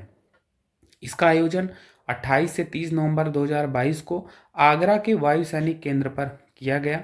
वायुसेना के साथ साथ राष्ट्रीय आपदा प्रबंधन प्राधिकरण व अन्य हितधारक एजेंसियां, आसियान देशों के प्रतिनिधियों के साथ संपन्न हुआ ये कार्यक्रम। तो ये बातें ध्यान रखनी है। अगर समन्वय के बारे में पूछा जाएगा तो समन्वय आसियान और भारत का ये मानवीय सहायता एवं आपदा राहत अभ्यास है। अगली बात शत्रुनाश 2022 के बारे में है। अब ये शत्रुनाश 2022 क्या है? ये भारतीय सेना व भारतीय वायुसेना का संयुक्त युद्धाभ्यास है। यानी ये भारत की ही सेनाओं का संयुक्त सैन्य अभ्यास है, जो 19 नवंबर से 21 नवंबर के बीच बीकानेर राजस्थान में संपन्न हुआ। ध्यान रखना है शत्रुनाश 2022 के बारे में। इसमें इंडियन आर्मी और इंडियन एयरफोर्स ने भाग लिया। तो इस प्रकार से हमने विज्ञान और प्रौद्योगिकी के क्षेत्र में जो बातें महत्वपूर्ण रही उनको पढ़ी। अब हम आर्थिक परिदृश्य में देख लेते हैं कौन कौन सी बातें महत्वपूर्ण हैं। आर्थिक परिदृश्य में सबसे पहली बात डोनी पोलो ग्रीनफील्ड एयरपोर्ट के बारे में है। अब ये डोनी पोलो एयरपोर्ट ग्रीनफील्ड एयरपोर्ट है कहाँ? ये अरुणाचल प्रदेश के ईटानगर में होलोंगी में अवस्थित है। अब ये चर्चा में क्यों रहा है? क्योंकि 19 नवंबर 2022 को प्रधानमंत्री मोदी द्वारा इस ग्रीनफील्ड एयरपोर्ट का उद्घाटन किया गया है। एक्चुअल में फरवरी 2019 में इसकी आधारशिला रखी गई थी। इसका पुराना नाम होलोंगी ग्रीनफील्ड एयरपोर्ट था, लेकिन इसका नाम बाद में बदल दिया गया और रखा गया डोनी पोलो ग्रीनफील्ड एयरपोर्ट, राज्य सरकार की सिफारिश के बाद। क्यों? अब यहाँ पर आप देखेंगे कि डोनी का मतलब सूर्य से है और पोलो का मतलब चंद्रमा से है। तो सूर्य और चंद्रमा के प्रति राज्य के लोगों की श्रद्धा को ये दर्शाता है नया नाम, और इसके पुराने नाम को बदल के नया नाम क्या रख दिया गया? डोनी पोलो ग्रीनफील्ड एयरपोर्ट। हमारे एग्जाम में पूछा जाएगा कि इसकी अवस्थिति को लेकर जरूर प्रश्न हो सकता है, पूछा जाए कि डोनी पोलो एयरपोर्ट कहाँ स्थित है? तो ये अरुणाचल प्रदेश में है, ईटानगर में और होलोंगी में है। अब इसमें एक चीज़ है कि इसे ग्रीनफील्ड एयरपोर्ट क्यों कहा जा रहा है। तो ग्रीनफील्ड एयरपोर्ट के कॉन्सेप्ट को समझ लेते हैं। तो ग्रीनफील्ड एयरपोर्ट ऐसे एयरपोर्ट है जो अविकसित भूमि पर बनाए जाते हैं, जहां अतीत में कोई काम नहीं हुआ है। इसको बनाने का उद्देश्य दो तीन है। पहला तो ये है कि मौजूदा हवाई अड्डों पर भीड़ भाड़ को कम करने के उद्देश्य से ये शहर से दूर बनाए जाते हैं सामान्य रूप से। दूसरी बात यह है कि ग्रीनफील्ड इसलिए भी कहा जा रहा है क्योंकि इनके निर्माण में पर्यावरण प्रभाव पर विशेष ध्यान दिया जाता है। तो ये बातें हैं ग्रीनफील्ड एयरपोर्ट को लेकर। महत्वपूर्ण बात है कि डोनी पोलो ग्रीनफील्ड एयरपोर्ट कहाँ है? अरुणाचल प्रदेश के ईटानगर के होलोंगी में। चलते हैं अगली बात देखते हैं। अगली बात है विश्व की सबसे लंबी रिवर क्रूज यात्रा से संबंधित है। विश्व की सबसे लंबी रिवर क्रूज यात्रा कहाँ से कहाँ तक हुई? वाराणसी यूपी से असम के डिब्रूगढ़ के बोगीबील तक संपन्न हुई। अब ये रिवर क्रूज यात्रा का क्या उद्देश्य है? जलमार्ग पर्यटन को बढ़ावा देना, यानी वाटर वेज टूरिज्म को बढ़ावा देना। जो ये यात्रा है रिवर क्रूज यात्रा गंगा विलास क्रूज के जरिए संपन्न की गई। लगभग 3700 किलोमीटर की दूरी 52 दिनों में संपन्न होगी, ऐसा इसमें अनुमान लगाया गया है। तो अगर पूछा जाएगा वर्ल्ड्स लॉन्गेस्ट रिवर क्रूज, तो यूपी के वाराणसी से असम के डिब्रूगढ़ के बोगीबील तक ये विश्व की सबसे लंबी रिवर क्रूज यात्रा संपन्न की गई। ये बातें ध्यान रखनी है। चलते हैं आगे। अगली बात विश्व में कुल मानव आबादी संबंधित है। 15 नवंबर 2022 को विश्व की मानव आबादी 8 अरब पहुंच गई है। संयुक्त राष्ट्र जनसंख्या कोष यूनाइटेड नेशंस पॉपुलेशन फंड द्वारा जारी रिपोर्ट के द्वारा ये कहा गया है कि विश्व में मानव आबादी 8 अरब के आंकड़े को पार कर चुकी है। इस रिपोर्ट के बारे में कुछ और बातें जानें तो ये रिपोर्ट बताती है कि विश्व की आबादी को 7 से 8 अरब होने में करीब 12 वर्ष लगे। यानी 7 अरब कब हो गई थी? 2011 में हो गई थी, और 8 अरब अभी 2022 में। तो 12 वर्ष लगे हैं 7 से 8 अरब होने में। कुछ और अनुमान बताए गए हैं कि 8 से 9 अरब पहुंचने में लगभग 15 वर्ष लगेंगे, यानी 2037 में विश्व की आबादी कितनी हो जाएगी? 9 अरब हो जाएगी। वहीं ये अनुमान लगाया गया कि 2030 तक 8.5 अरब हो जाएगी पॉपुलेशन। वहीं 2050 तक 9.7 अरब हो जाएगी। 2080 तक 10.4 अरब हो जाएगी। अब ये 2080 तक जो 10.4 अरब विश्व की जनसंख्या हो जाएगी, ये सर्वोच्च बिंदु होगा। सर्वोच्च बिंदु का मतलब है कि अब इसके बाद 2100 तक स्थिर रहेगी और फिर गिरावट होगी, यानी 2080 तक 10.4 अरब पहुंचने के बाद विश्व की जो जनसंख्या है वो अधिकतम स्तर पर पहुंच जाएगी। 2100 तक फिर स्थिर रहेगी और इसके बाद जनसंख्या में गिरावट आएगी। ये बातें कही गई। एक बात और इसमें कही गई है कि वर्ष 2023 में जो भारत की जनसंख्या है वो चीन की जनसंख्या से आगे निकल जाएगी। तो ये सब बातें हैं। संयुक्त राष्ट्र जनसंख्या कोष के लेटेस्ट रिपोर्ट के अनुसार महत्वपूर्ण बात यह है कि विश्व की जो आबादी है वो 8 अरब के आंकड़े को पार कर चुकी है। चलते हैं आगे और अगली बात देखते हैं। अगली बात भारत के 41वें अंतर्राष्ट्रीय व्यापार मेला से संबंधित है, जो 14 से 27 नवंबर 2022 को नई दिल्ली में संपन्न हुआ। मेले की थीम क्या रही है? Vocal for local, local to global. आयोजनकर्ता कौन रहा? अंतर्राष्ट्रीय व्यापार मेला जो 41वां था, नई दिल्ली में संपन्न हुआ, तो भारतीय व्यापार संवर्धन संगठन, Indian trade promotion organisation, ITPO। कुछ बातें इसमें कही गई हैं कि इस मेले में पार्टनर स्टेट कौन कौन से रहे, साझेदार राज्य, तो 3 राज्य रहे, बिहार, झारखंड, महाराष्ट्र। फोकस राज्य कौन कौन से रहे? उत्तर प्रदेश व केरल। कुछ अवार्ड भी इसमें दिए गए, जैसे राज्यों की श्रेणी में सर्वश्रेष्ठ पवेलियन के लिए स्वर्ण पदक केरल राज्य को मिला, वही इसी श्रेणी में कांस्य पदक अपने मध्य प्रदेश को मिला। तो ये बातें ध्यान रखनी है अगर हमारी एग्जाम में पूछी जाए। चलते हैं आगे। अगली बात एयर इंडिया में विस्तारा एयरलाइंस के विलय से संबंधित है। हाल ही में 29 नवंबर 2022 को टाटा ग्रुप व सिंगापुर एयरलाइंस के बीच समझौता हुआ। इस समझौते के तहत एयर इंडिया में विस्तारा एयरलाइंस का विलय किया जाएगा और यह कार्य मार्च 2024 तक पूरा किए जाने की संभावना है, यानी विलय की पूरी प्रक्रिया मार्च 2024 तक संपन्न होने की संभावना है। अगर हम एयर इंडिया की बात करें तो एयर इंडिया टाटा सन्स के पूर्ण स्वामित्व वाली कंपनी है। और विस्तारा एयरलाइंस की बात करें तो विस्तारा एयरलाइंस में 51% जो शेयर हैं वो टाटा सन्स के पास हैं, वहीं 49% शेयर हैं वो सिंगापुर एयरलाइंस के पास है। और इन्हीं दोनों के बीच समझौता हुआ है 29 नवंबर 2022 को कि एयर इंडिया में विस्तारा एयरलाइंस का विलय किया जाएगा। कुछ और बातें हैं, जैसे एयर एशिया इंडिया व एयर इंडिया एक्सप्रेस, इन दोनों के विलय की प्रक्रिया जारी है एयर इंडिया में, और दोनों ही टाटा सन्स के स्वामित्व वाली कंपनियां। तो ये बातें ध्यान रखनी है।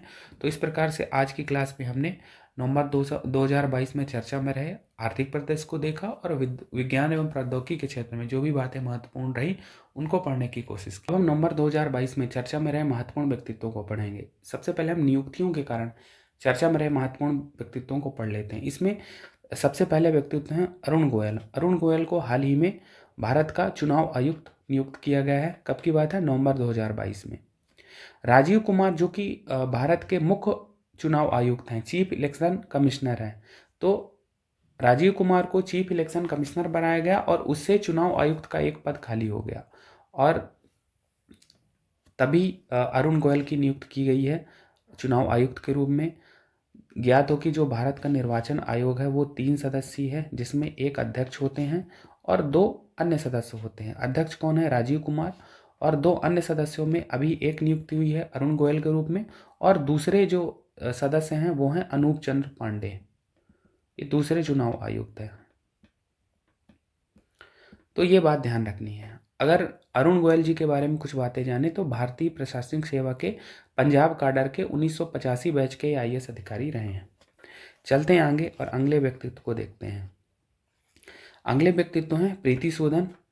इनकी नियुक्ति UPSC के मेंबर के रूप में हुई है। यूपीएससी का मतलब है संघ लोक सेवा आयोग, यूनियन पब्लिक सर्विस कमीशन।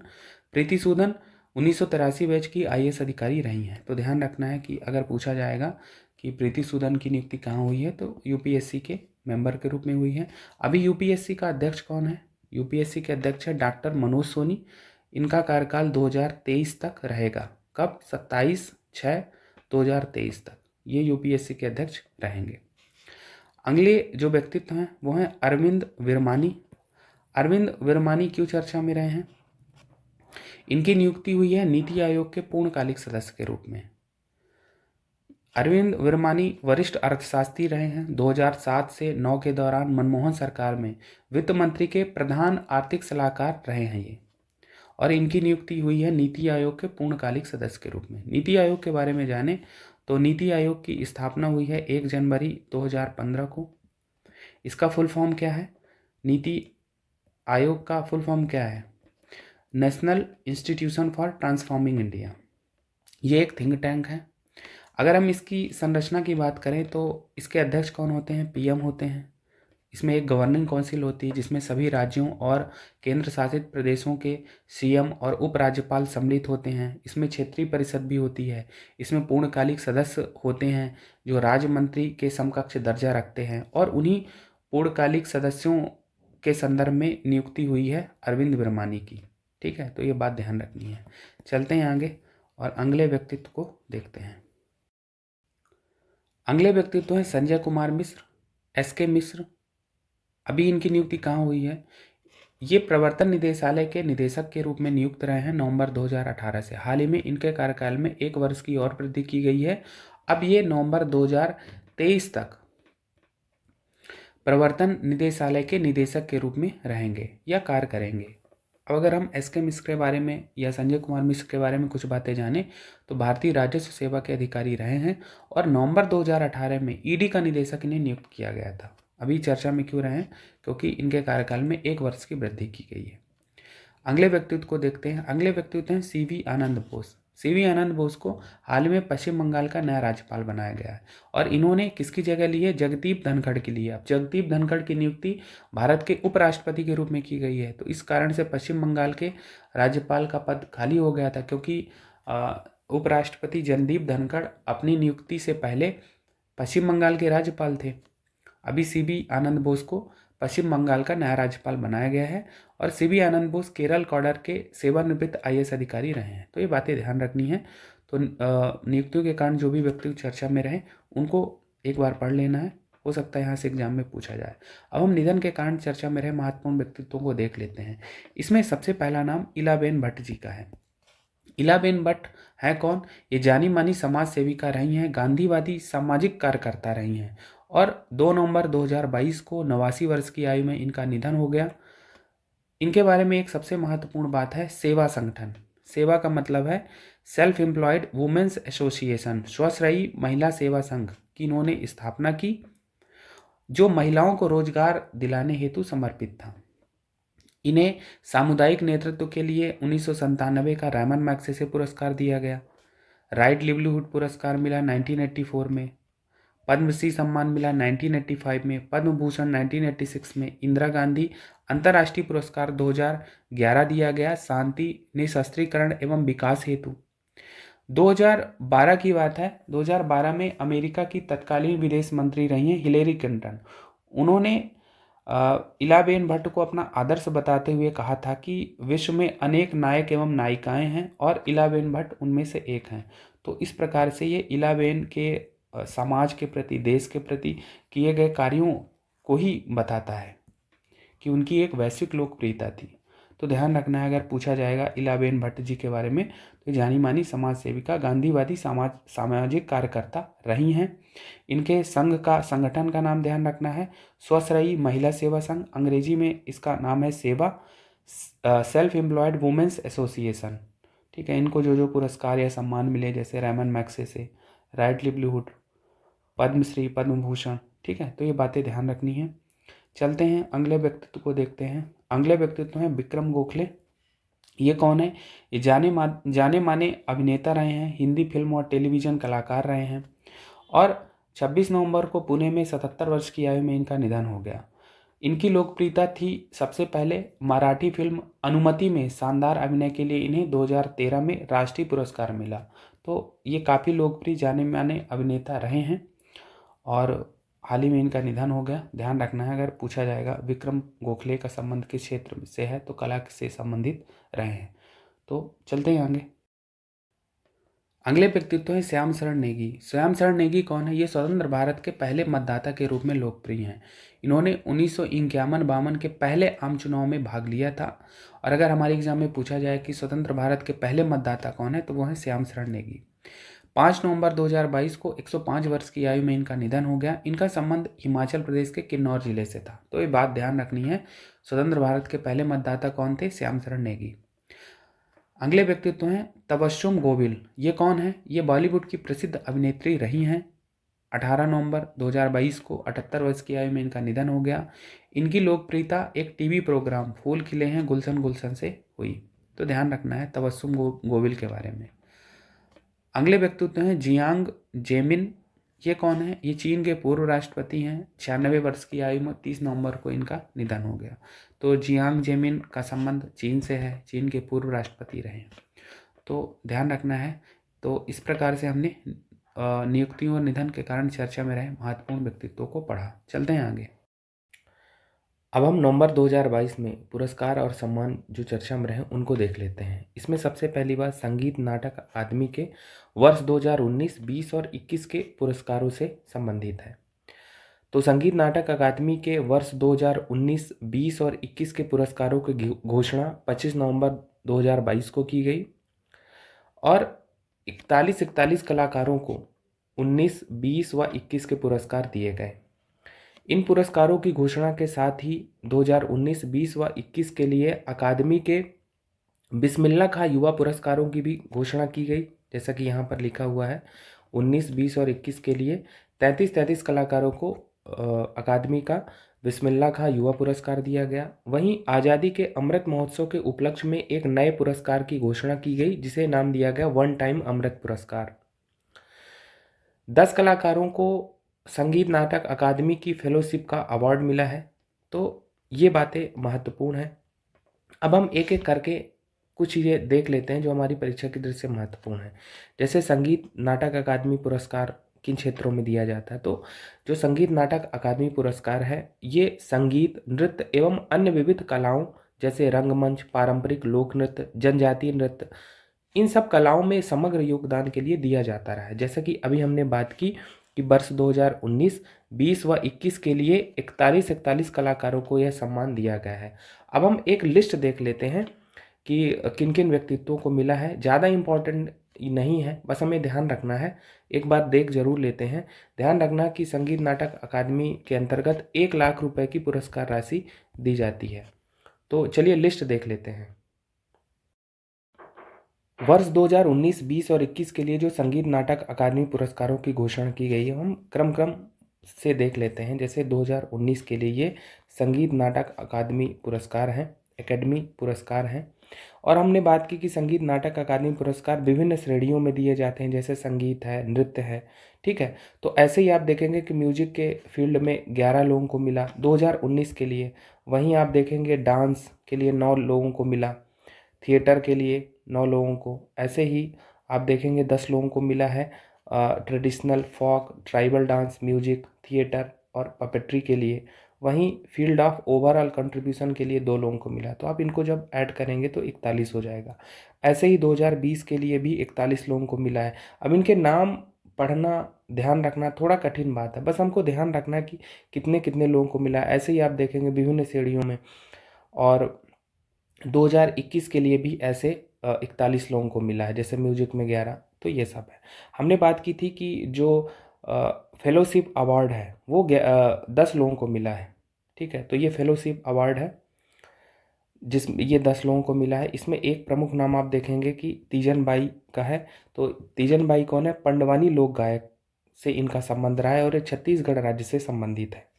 संगीत नाटक अकादमी की जो फेलोशिप है ये 10 कलाकारों को दी गई है ये ध्यान रखना है।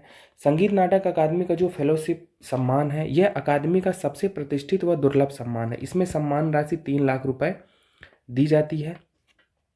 और अभी ध्यान रखना है कि जो इस वर्ष दी गई है फेलोशिप 10 लोगों को दी गई है। आप एक बार नाम पढ़ लेंगे। इसमें मुझे तीजन बाई का नाम सबसे इम्पोर्टेंट लगा, इसलिए मैंने इसको मेंशन कर दिया है। तीजन बाई कौन है? ये पंडवानी लोक गायन से संबंधित है और छत्तीसगढ़ राज्य से इनका संबंध रहा है। चलते हैं आगे और अगली बात करते हैं। आगे हम देख लेते हैं कि बिस्मिल्लाह खां युवा युवा पुरस्कार जो 2019, 20 और 21 के लिए 33 कलाकारों को प्रदान किए गए। कुछ मूलभूत बातें जान लेते हैं बिस्मिल्लाह खां युवा पुरस्कार के बारे में। तो ये 40 वर्ष से कम उम्र के युवाओं को दिया जाता है। पुरस्कार राशि 25,000 रुपये है। ठीक है। और जैसा कि हमने बात की कि वर्ष 2019, 20 और 21 के लिए 33 कलाकारों को ये पुरस्कार दिया गया है। अब हम एक लिस्ट भी देख लेते हैं। आप यहाँ पर देखेंगे ये उस्ताद बिस्मिल्लाह खां युवा पुरस्कार 2019 के लिए है। जैसा कि हमने बात की कि 19 में भी 33 कलाकारों को मिला है, ऐसे 20 में, ऐसे 2021 में। तो बिस्मिल्लाह खां युवा पुरस्कार म्यूजिक में 8 लोगों को मिला है, ऐसे डांस में 8 लोगों को। ठीक है। तो ऐसे ये कैटेगरी है, आप देखेंगे। ठीक है। तो मेन बात इसमें यही है। अब इतने नाम रखना थोड़ा मुश्किल काम है और यहाँ से प्रश्न पूछे जाने की संभावना भी इसीलिए कम है। तो बस एक लिस्ट है, ऐसे देखने के लिए आप समझ लें, जान लें कि किन किन श्रेणियों में भी उस्ताद बिस्मिल्लाह खां युवा पुरस्कार दिया जाता है, किसको दिया जाता है। तो युवा बोला जा रहा है तो किस उम्र आयु वर्ग को इसमें कवर किया जा रहा है। तो 40 वर्ष से कम उम्र के कलाकारों को इसमें शामिल किया जाता है। पुरस्कार राशि कितनी है बिस्मिल्लाह खां युवा पुरस्कार में? 25,000 है। तो ये बातें महत्वपूर्ण हैं। चलते हैं आगे, अगली बात करते हैं। अगली बात है संगीत नाटक अकादमी के अमृत पुरस्कारों की। अभी हमने बात की कि आज़ादी के अमृत महोत्सव के तहत नए पुरस्कारों की घोषणा की गई है और नाम है वन टाइम अमृत पुरस्कार। तो इसके बारे में हमें ध्यान रखना, हो सकता है हमारे एग्जाम में पूछा जाए। तो वन टाइम अमृत पुरस्कार किसे कहा जा रहा है? यह पुरस्कार 75 वर्ष से अधिक उम्र के ऐसे कलाकारों को दिया जाएगा जिन्हें भारत की प्रदर्शन कलाओं के क्षेत्र में अब तक अपने कैरियर में कोई राष्ट्रीय सम्मान नहीं मिला है। तो ध्यान रखना है कि ऐसे कलाकारों को दिया जाएगा जिन्हें अभी तक कोई राष्ट्रीय सम्मान नहीं मिला है। उनके योगदान को सराहने के लिए भारत सरकार की योजना है। 75 वर्ष से अधिक उम्र का आयु वर्ग है और इस बार ऐसे 86 कलाकारों को ये सम्मान मिला है। ध्यान रखना कि जो वन टाइम अमृत पुरस्कार, इसके तहत पुरस्कार राशि 1 लाख रुपए है। तो ये बातें महत्वपूर्ण हैं। जो बातें महत्वपूर्ण हैं उन्हीं की हम चर्चा कर रहे हैं, हमारे एग्जाम में जो पूछी जा सकती है। अभी हमने क्या पढ़ा कि संगीत नाटक अकादमी के वर्ष 19, 20 और 21 के ये जो पुरस्कार हैं 41 कलाकारों को दिया गया। नाम रटना महत्वपूर्ण नहीं है, बस ये ध्यान रखना है। संगीत नाटक अकादमी की जो फेलोशिप है 10 कलाकारों को दी गई, उसमें एक सबसे प्रमुख नाम जिसमें हमने बात की थी तीजन बाई के बारे में, ये पंडवानी लोक गायन से संबंधित रही हैं। विगत वर्षों में एमपीपीएससी में तीजन बाई को लेकर प्रश्न पूछा गया, इनका संबंध छत्तीसगढ़ से रहा है। वहीं बिस्मिल्लाह खां युवा पुरस्कार की हमने बात की, 40 वर्ष से कम आयु के कलाकारों को दिया जाता है। 19, 20 और 21 के लिए 33 कलाकारों को ये पुरस्कार दिया गया। बिस्मिल्लाह खां युवा पुरस्कार के तहत जो पुरस्कार राशि है 25,000 है। वहीं हमने बात की थी कि आज़ादी के अमृत महोत्सव के उपलक्ष्य में एक नए पुरस्कार की घोषणा की गई जिसे वन टाइम अमृत पुरस्कार कहा गया और इसका उद्देश्य था कि 75 वर्ष से अधिक उम्र के ऐसे कलाकारों को सम्मानित करना जिन्हें भारत की प्रदर्शन कलाओं के क्षेत्र में अब तक अपने करियर में कोई राष्ट्रीय सम्मान नहीं मिला है। और पुरस्कार राशि इसकी 1 लाख रुपए है और इस बार 86 कलाकारों को सम्मानित किया गया। तो ये बातें इंपॉर्टेंट हैं। चलते हैं आगे और अगली बात करते हैं। अगली बात इफ्को साहित्य पुरस्कार 2022 से संबंधित है। अब ये इफ्को साहित्य पुरस्कार 2022 किसे दिया गया है? बिहार के हिंदी कथाकार जयनंदन को। जयनंदन की अगर रचनाओं की बात करें तो इनकी एक सबसे प्रमुख रचना है श्रम एव जयते। दूसरी एक रचना है विघटन। तो अगर पूछा जाए श्रम एव जयते विघटन किसकी रचना है तो जयनंदन। जयनंदन कौन है?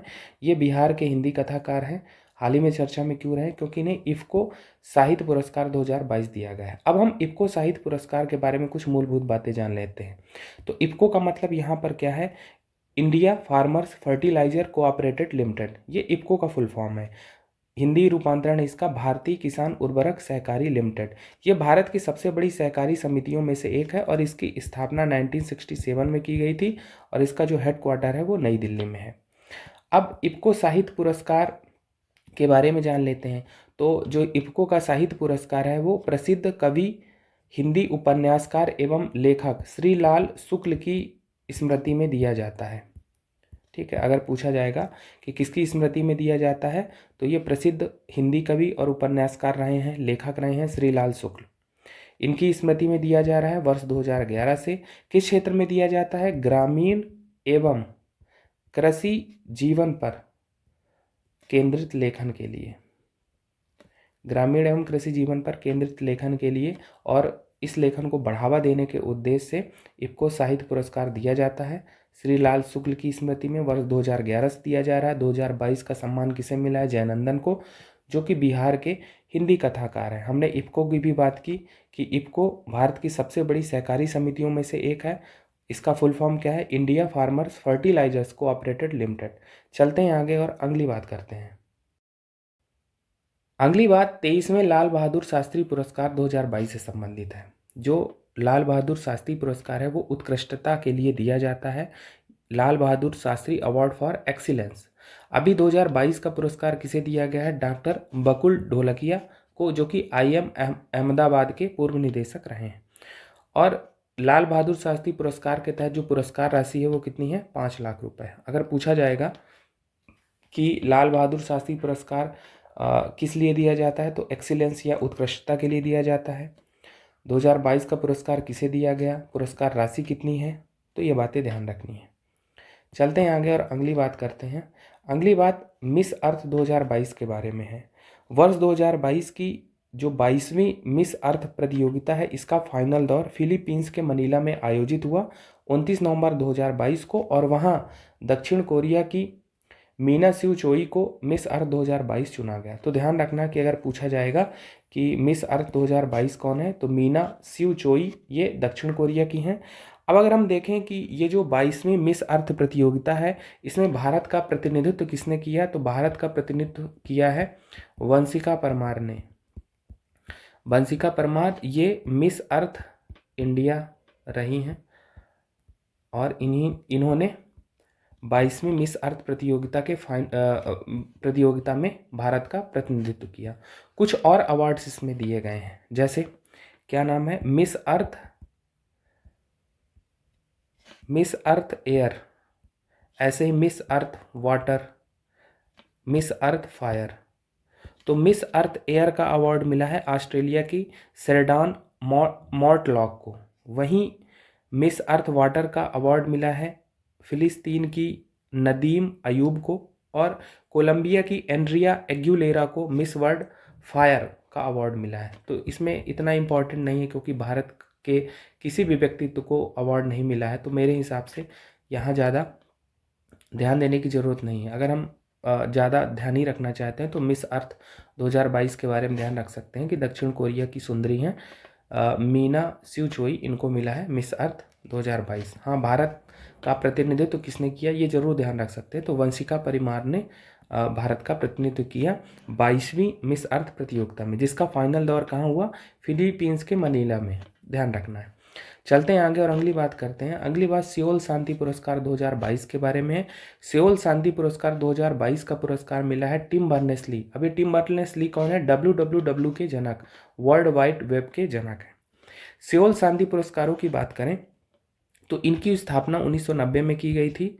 1990 में सियोल ओलंपिक 1988 की सफलता के उपलक्ष्य में, और दक्षिण कोरिया में ये 1988 के ओलंपिक आयोजित किए गए थे।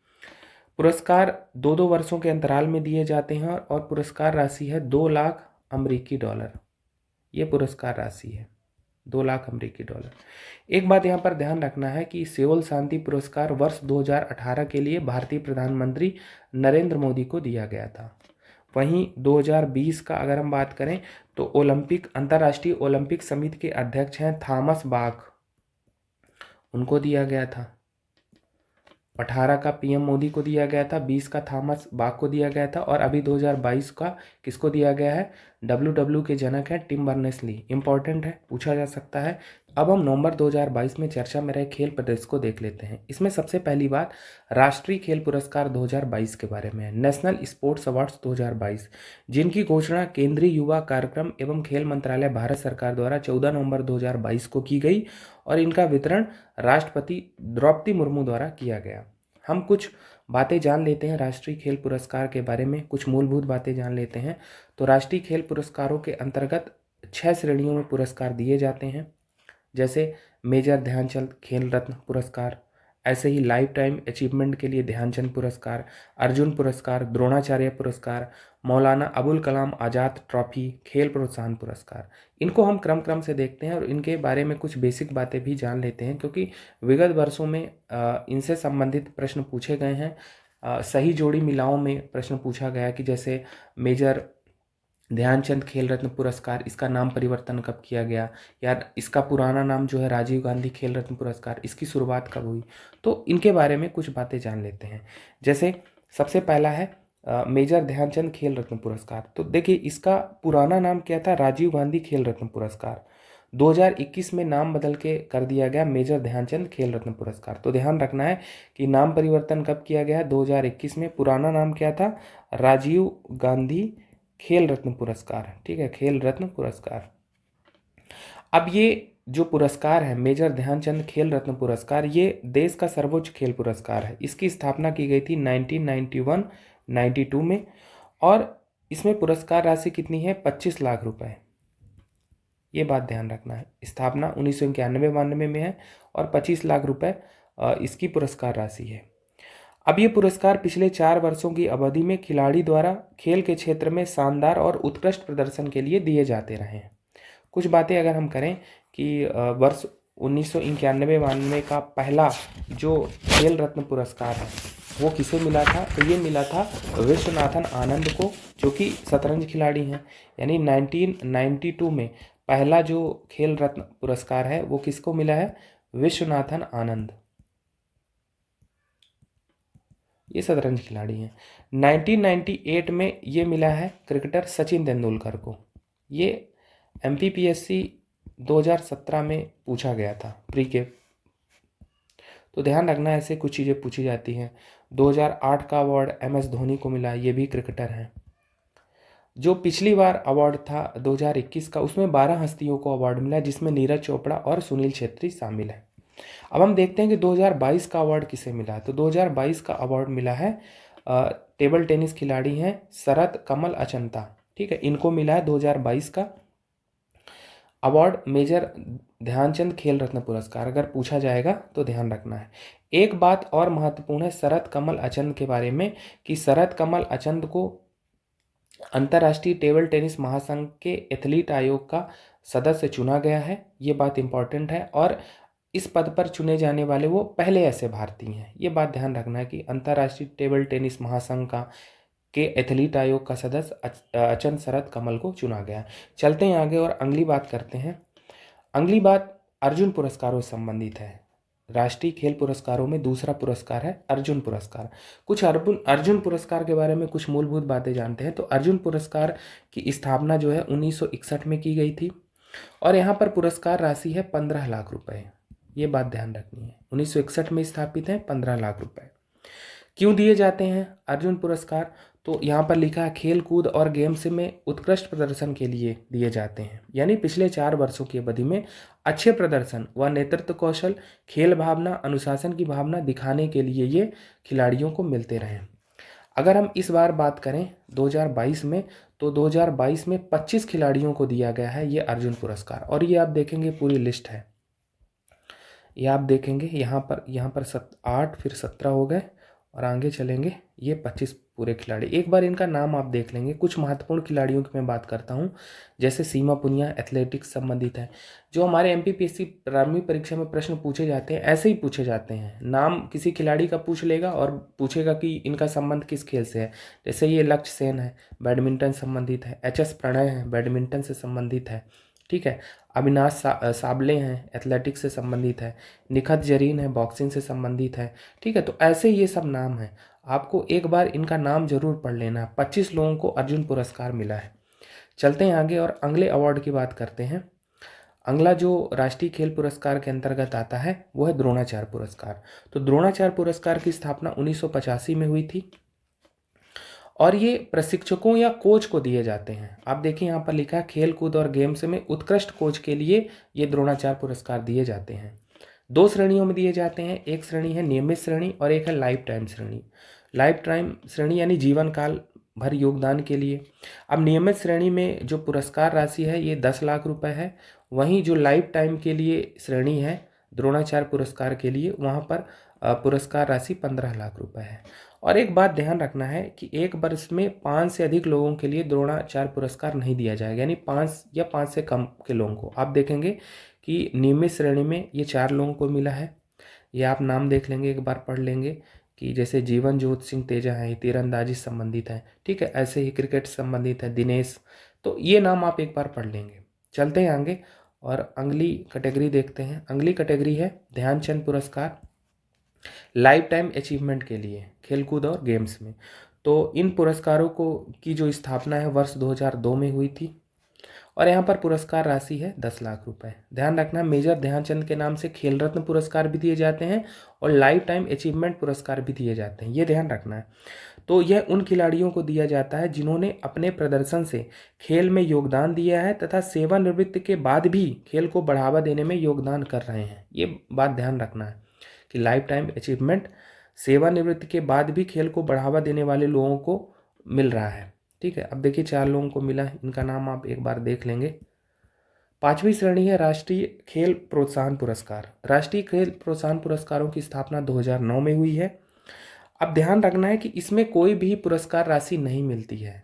राष्ट्रीय खेल प्रोत्साहन पुरस्कार में 2009 में स्थापित है, कोई भी नगद राशि नहीं दी जाती है, केवल प्रशंसा पत्र व ट्रॉफी दी जाती है।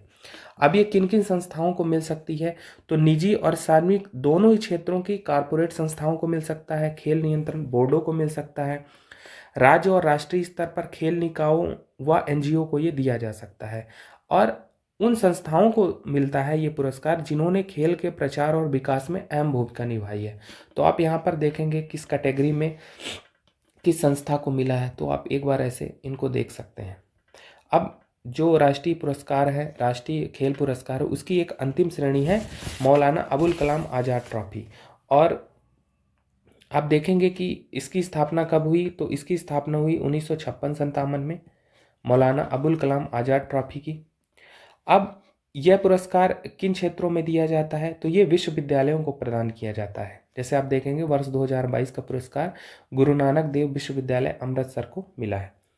तो ये ऐसे विश्वविद्यालयों को दिया जाता है जिन्होंने अंतर विश्वविद्यालयीन प्रतियोगिताओं में बेहतरीन प्रदर्शन किया है। और यूनिवर्सिटी की जो ये अवार्ड है, इसमें फर्स्ट जो रैंक होल्डर है उसको 15 लाख का सम्मान मिलता है, सेकंड प्राइज़ इसमें 7.5 लाख का है और जो थर्ड प्राइज़ है वो आपका 4.5 लाख रुपए का है, ठीक है। 15 लाख फर्स्ट, सेकंड 7.5 लाख का है और तीसरा 4.5 लाख का है। मौलाना अबुल कलाम आज़ाद ट्रॉफी किसको दी जाती है, विश्वविद्यालयों को दी जाती है। स्थापना कब हुई 1956-57 में और इस बार का 2022 का अवार्ड किसको मिला है, गुरु नानक देव विश्वविद्यालय अमृतसर को। तो ये बातें महत्वपूर्ण हैं राष्ट्रीय खेल पुरस्कार 2022 के बारे में। हमने कुछ बेसिक चीज़ें भी जानी, उनका रिवीजन किया और जो 2022 में जिनको मिला है ये पुरस्कार तो उनके बारे में पढ़ा। चलते हैं आगे। अगली बात विश्व युवा मुक्केबाजी चैंपियनशिप 2022 के बारे में है। आईबीए का जो youth men's and women's world boxing championship 2022 है, जिसका आयोजन हुआ है स्पेन के ला नुसिया में 14 से 26 नवंबर 2022 का। तो ध्यान रखना कि ये जो विश्व युवा मुक्केबाजी चैंपियनशिप है ये पुरुष और महिला दोनों ही वर्गों को सम्मिलित करती है, इसीलिए यहाँ पर लिखा गया है youth men's and women's world boxing championship 2022। अब यहाँ पर आईबीए का क्या मतलब है, इंटरनेशनल बॉक्सिंग एसोसिएशन। आयोजन हमने देखा कि स्पेन का ला नुसिया। कब से कब तक हुआ, 14 से 26 नवंबर 2022 को। अगर हम पदक तालिका की ओर नज़र डालें तो पहला स्थान इसमें उज्बेकिस्तान का रहा। उज्बेकिस्तान ने सर्वाधिक 10 पदक अर्जित किए, जिसमें 5 स्वर्ण 3 रजत और 2 कांस्य हैं। वहीं पदक तालिका में दूसरा स्थान रहा है भारत का। इंपॉर्टेंट है ये, भारत ने 11 पदक अर्जित किए, जिसमें 4 स्वर्ण हैं, 3 रजत हैं और 4 कांस्य हैं। अब भारत ने 11 पदक अर्जित किए लेकिन फिर भी दूसरा स्थान है। तो ध्यान रखना कि जो पदक तालिका में रैंक निर्धारित होती है वो गोल्ड मेडल के आधार पर होती है। आप देखेंगे उज्बेकिस्तान के गोल्ड मेडल कितने हैं, 5 और भारत के 4, इसीलिए दूसरी रैंक भारत को दी गई है, ठीक है। अब इसमें ये बातें महत्वपूर्ण हैं। अब भारत ने 4 स्वर्ण पदक जीते हैं, तो 4 स्वर्ण पदक विजेता कौन कौन रहे हैं, विश्वनाथ सुरेश, वंशज, देविका घोरपड़े और रवीना, इन लोगों ने 4 स्वर्ण पदक जीते हैं भारत की ओर से। एक बात और महत्वपूर्ण है कि महिला विश्व कप बॉक्सिंग चैंपियनशिप 2023 का आयोजन भारत में होगा, भारत के नई दिल्ली में मार्च 2023 में। अगर पूछा जाएगा कि विश्व कप बॉक्सिंग चैंपियनशिप वुमेन्स की कहाँ आयोजित होगी 2023 की, तो नई दिल्ली भारत में। तो ये बातें महत्वपूर्ण है विश्व युवा मुक्केबाजी चैंपियनशिप के बारे में, ये बातें ध्यान रखना है। चलते हैं आगे और अगली बात करते हैं। अगली बात 15वीं सैयद मुश्ताक अली ट्रॉफी 2022-23 से संबंधित है। अब ये सैयद मुश्ताक अली ट्रॉफी क्या है? ये BCCI board of cricket for control in India की ये घरेलू T20 क्रिकेट सीरीज है। अब इसका आयोजन 10 अक्टूबर से 5 नवंबर 2022 तक किया गया, भारत में ही किया गया, और इसका विजेता रहा मुंबई। मुंबई ने हिमाचल प्रदेश को 3 विकेट से हराकर ये मैच जीता। इसका जो फाइनल मैच था वो 5 नवंबर को कोलकाता में खेला गया था, और मुंबई इसका पहला विजेता, मतलब मुंबई ने इसे पहली बार जीता है। तो ये बातें ध्यान रखनी है। अगर पूछा जाएगा कि सैयद मुश्ताक अली ट्रॉफी का संबंध किस खेल से है, तो क्रिकेट से संबंधित है। ये T20 फॉर्मेट में यहाँ पर मैच खेले जाते हैं। पहली बार विजेता बना है मुंबई, तो ये बातें ध्यान रखनी है। चलते हैं आगे और अगली बात करते हैं। अगली बात न्यूजीलैंड भारत पुरुष क्रिकेट सीरीज 2022 के बारे में है। ये भारतीय टीम का न्यूजीलैंड दौरा था जो नवंबर 2022 में संपन्न हुआ। इसके अंतर्गत 3 T20 मैच और 3 ही ODI या एक दिवसीय मैच खेले गए। अगर हम बात करें तो T20 मैचों में भारतीय कप्तान रहे हार्दिक पांड्या, वहीं एक दिवसीय मैचों में भारतीय कप्तान रहे शिखर धवन। अब हम इसके रिजल्ट के बारे में देख लेते हैं कि ये जो क्रिकेट सीरीज रही इसमें क्या रिजल्ट आया। तो जो T20 सीरीज रही वो भारत ने 1-0 से जीत लिया, 3 मैचों की श्रृंखला। अब इसमें ध्यान रखना है कि पहला और तीसरा मैच तो बारिश के कारण रद्द हो गया। दूसरा मैच भारत ने न्यूजीलैंड से 65 रनों से जीत लिया था, और इसी मैच में भारत के बल्लेबाज हैं सूर्य कुमार यादव ने शतक बनाया था। वहीं जो एक दिवसीय श्रृंखला है 3 मैचों की, इसके भी 2 मैच नहीं हो पाए। तो सीरीज का दूसरा और तीसरा मैच बारिश के कारण रद्द हो गया, लेकिन जो पहला मैच है न्यूजीलैंड ने 1-0 से जीत लिया था। तो ये बातें ध्यान रखनी है अगर पूछा जाएगा तो। चलते हैं आगे और अगली बात करते हैं। अगली बात 8वें T20 पुरुष क्रिकेट विश्व कप 2022 के बारे में है। अब ये जो 8वां T20 पुरुष क्रिकेट विश्व कप है ये 16 अक्टूबर से 13 नवंबर 2022 के दौरान ऑस्ट्रेलिया में आयोजित किया गया। तो पूछा जा सकता है कि जो 8वां T20 पुरुष क्रिकेट विश्व कप है, वर्ल्ड कप, वो कहाँ आयोजित हुआ? तो ऑस्ट्रेलिया में। कब से कब तक? हमने बात की कि 16 अक्टूबर से 13 नवंबर, यानी अक्टूबर नवंबर 2022 में इसका आयोजन किया गया।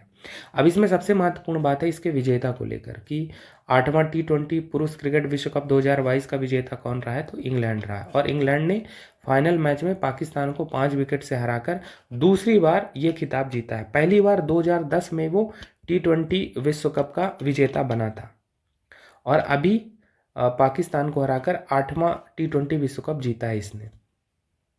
अब एक बात ध्यान रखना है कि ये जो फाइनल मैच हुआ था वो मेलबर्न में हुआ था 13 नवंबर 2022 को, जिसमें पाकिस्तान को हराकर इंग्लैंड ने ये मैच जीता। अगर हम भारत की बात करें कि भारत की क्या स्थिति रही इस वर्ल्ड कप में, तो भारत सेमीफाइनल तक पहुंचा, और सेमीफाइनल में भारत को इंग्लैंड ने हराया, और भारत वहीं से बाहर हो गया।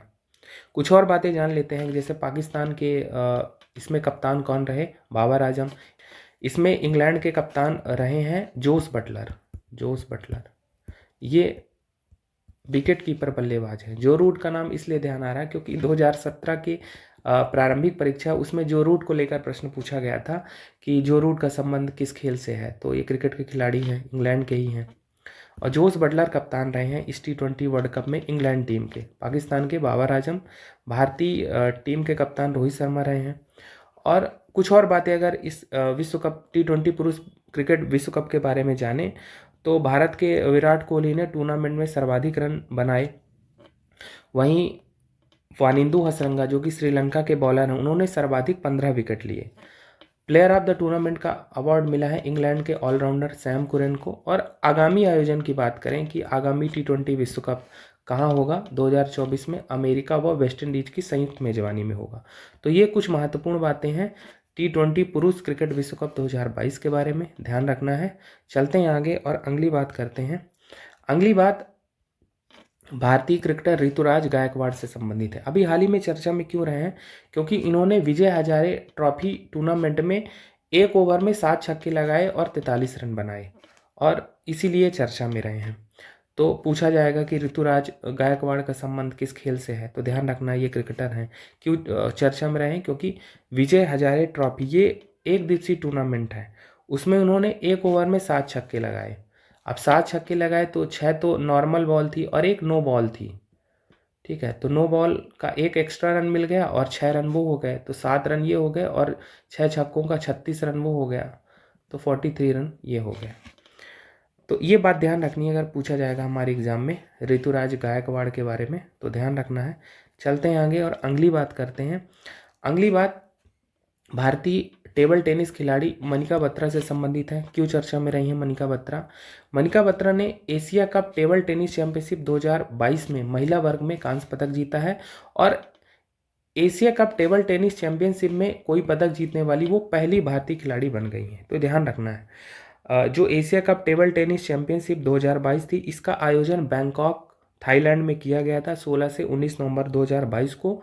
वहीं इन्होंने ये उपलब्धि अर्जित की। अगर पूछा जाएगा मनिका बत्रा के बारे में, तो मनिका बत्रा कौन है? टेबल टेनिस खिलाड़ी हैं, और चर्चा में क्यों रही? क्योंकि Asia cup table tennis championship में महिला वर्ग में इन्होंने कांस्य पदक जीता। चलते हैं आगे और अगली बात करते हैं। अगली बात बिली जीन किंग कप 2022 के बारे में है। बिली जीन किंग कप ये महिलाओं का टेनिस टूर्नामेंट है। इसका पुराना नाम फेड कप है। अभी इसका 2022 का आयोजन ग्लासगो स्कॉटलैंड में किया गया 8 से 13 नवंबर 2022 के दौरान, और इसकी एक महत्वपूर्ण बात यही है कि इसका विजेता रहा है स्विट्जरलैंड। 7 बार के विजेता ऑस्ट्रेलिया को इसने हराकर पहली बार ये कप जीता है। अगर हमारी एग्जाम में पूछा जाएगा तो क्या पूछा जाएगा कि बिली जीन किंग कप का संबंध किस खेल से है, तो ध्यान रखना ये टेनिस चैंपियनशिप है और महिलाओं की है। अभी विजेता कौन रहा है? स्विट्जरलैंड। इसका आयोजन कहाँ हुआ? ग्लासगो स्कॉटलैंड में। पुराना नाम इसका फेड कप है। चलते हैं आगे और अगली बात करते हैं। अगली बात मेंस एटीपी टूर्स फाइनल 2022 के बारे में। ये पुरुषों का एटीपी टूर्स फाइनल है, जिसका आयोजन इटली के ट्यूरिन में किया गया 13 से 20 नवंबर 2022 के दौरान। अब हम मेंस एटीपी टूर्स फाइनल के बारे में कुछ मूलभूत बातें जान लेते हैं। तो ध्यान रखना है कि सर्वोच्च रैंकिंग प्राप्त पुरुष टेनिस खिलाड़ियों के वर्ष 2022 के ये एटीपी टूर्स फाइनल्स हैं। एटीपी टूर फाइनल्स का जो सत्र है, ये एटीपी का सत्र का अंतिम टूर्नामेंट होता है और प्रतिवर्ष नवंबर में ही खेला जाता है, और इस टूर्नामेंट में शीर्ष 8 खिलाड़ी ही भाग लेते हैं, चाहे वो एकल स्पर्धा हो चाहे युगल स्पर्धा हो। तो क्या बातें हमने जानी? क्यों कहा जा रहा है इसको एटीपी टूर्स फाइनल? एटीपी का क्या मतलब है? Association of tennis professionals. इसमें हमने बात की कि ये जो एटीपी टूर्स फाइनल्स है, एटीपी का सत्र का अंतिम टूर्नामेंट होता है, नवंबर में खेला जाता है, और इसमें जो मेंस टेनिस में टॉप 8 खिलाड़ी हैं वही भाग लेते हैं। एकल खिताब का विजेता पुरुष वर्ग में नोवाक जोकोविच हैं, जो कि सर्बिया खिलाड़ी हैं। इन्होंने नॉर्वे के कैस्पर रूड को हराया। वहीं युगल खिताब जीता है अमेरिका के राजीव राम व ब्रिटेन के जो सेलिसबरी की जोड़ी ने। तो ये बात ध्यान रखनी है। चलते हैं आगे और अगली बात करते हैं। अगली बात वुमेन्स WTA फाइनल 2022 के बारे में है। अब WTA का मतलब क्या है? यहाँ पर वुमेन्स टेनिस एसोसिएशन। अब ये महिलाओं का WTA फाइनल है। WTA की सर्वोच्च रैंकिंग प्राप्त महिला टेनिस खिलाड़ियों के लिए वर्ष 2022 के ये WTA फाइनल्स है। जैसा कि अभी हमने इसमें पढ़ा था मेंस एटीपी टूर्स फाइनल्स, कि इसमें पुरुष रैंकिंग में पुरुष टेनिस रैंकिंग में जो टॉप 8 खिलाड़ी हैं वो भाग लेते हैं। ऐसे यहाँ भी हैं, जो वुमेन्स टेनिस में टॉप 8 खिलाड़ी हैं वही भाग लेती हैं इसमें, यानी वर्ष के शीर्ष 8 खिलाड़ी इसमें भी भाग लेते हैं। और महिलाओं का एकल खिताब किसने जीता है? फ्रांस की कैरोलिना गार्सिया ने जीता है, और इन्होंने बेलारूस की आर्यना सबालेंका को हराया है। एक बात आयोजन को लेकर है कि ये वुमेन्स WTA फाइनल्स 2022 का आयोजन कहाँ हुआ है? इसका आयोजन हुआ अमेरिका के टेक्सास में 31 अक्टूबर से 7 नवंबर 2022 को। युगल खिताब विजेता रही हैं वेरोनिका कुदेरमेतोवा रूस की हैं, और एलिसे मर्टेंस बेल्जियम की है। तो ये बातें ध्यान रखनी है अगर पूछा जाएगा। कुछ मूलभूत बातें ध्यान रखनी है ये वुमेन्स WTA फाइनल्स के बारे में। हालांकि यहाँ से जो प्रश्न पूछे जाते हैं, किसी खिलाड़ी का नाम दे दिया जाता है और पूछा जाता है कि इसका संबंध किस खेल से है या किस देश से संबंधित रही हैं। तो ये सब डिटेल में डिस्कशन इसीलिए किया जा रहा है कि कुछ बातें आपको ध्यान रहें। चलते हैं आगे और अगली बात करते हैं। अगली बात डेविस कप फाइनल्स 2022 के बारे में है। ये डेविस कप का संबंध किस खेल से है? तो ये पुरुषों का टेनिस टूर्नामेंट है। विगत वर्षों में ऐसे प्रश्न पूछे गए हैं कि डेविस कप का संबंध किस खेल से है, तो ध्यान रखना टेनिस टूर्नामेंट है और डेविस कप पुरुषों का टेनिस टूर्नामेंट है। अब इसके फाइनल्स 13 से 18 सितंबर व 22 से 27 नवंबर 2022 के दौरान खेले गए और इसका जो फाइनल मुकाबला है 27 नवंबर 2022 को स्पेन के मलागा में खेला गया। और इसमें सबसे महत्वपूर्ण बात है कि डेविस कप फाइनल्स 2022 का विजेता रहा कनाडा। इसने 28 बार के विजेता ऑस्ट्रेलिया को हराया है। तो पूछा जाएगा कि डेविस कप फाइनल्स 2022 किसने जीता है, डेविस कप का संबंध किस खेल से है, तो ये बातें ध्यान रखनी है। चलते हैं आगे और अगली बात करते हैं। अगली बात पाकिस्तान के तैयब इकराम से संबंधित है। अब ये चर्चा में क्यों रहे? क्योंकि इन्हें इंटरनेशनल हॉकी फेडरेशन, अंतर्राष्ट्रीय हॉकी महासंघ का अध्यक्ष नियुक्त किया गया है। अब इनकी नियुक्ति जो हुई है, इन्होंने नरिंदर बत्रा का स्थान लिया है। नरिंदर बत्रा ये भारत के हैं। जुलाई 2022 में इन्होंने इस्तीफा दे दिया था, त्यागपत्र दे दिया था। और अगर हम तैयब इकराम के बारे में बात जानें तो ये एशियाई हॉकी महासंघ के मुख्य कार्यकारी अधिकारी रहे हैं। अब ये जो तैयब इकराम है, नरिंदर बत्रा के बचे हुए कार्यकाल के लिए ही अंतर्राष्ट्रीय हॉकी महासंघ के अध्यक्ष रहेंगे। तो ये बातें ध्यान रखनी है अगर पूछा जाएगा कि अंतर्राष्ट्रीय हॉकी महासंघ का अध्यक्ष कौन है। ठीक है, तैयब इकराम के बारे में अगर पूछा जाए किस देश से इनका संबंध रहा है। चलते हैं आगे। अगली बात है सुल्तान अजलन शाह कप 2022 के बारे में। तो ये सुल्तान अजलन शाह कप का संबंध किस खेल से है? तो ये हॉकी टूर्नामेंट है जो 2022 का आयोजन है। कहाँ हुआ? मलेशिया के इपोह में 1 से 10 नवंबर 2022 के दौरान फाइनल मैच खेला गया है मलेशिया और दक्षिण कोरिया के बीच, जिसमें मलेशिया ने दक्षिण कोरिया को हराकर जीत लिया। भारत की क्या स्थिति रही? तो ध्यान रखना है कि ये जो Sultan Azlan Shah cup hockey tournament है, इसमें 6 टीमों ने भाग लिया जिसमें भारत शामिल नहीं था। तो भारत ने इसमें भाग ही नहीं लिया। तो ठीक है, तो ये ध्यान रखना है। विजेता कौन है? मलेशिया। इसका आयोजन भी मलेशिया में ही हुआ था और इसका संबंध हॉकी खेल से है। चलते हैं आगे और अगली बात करते हैं। अगली बात पैरा बैडमिंटन वर्ल्ड चैंपियनशिप 2022 के बारे में है, यानी दिव्यांगों का जो बैडमिंटन टूर्नामेंट है या बैडमिंटन वर्ल्ड कप है।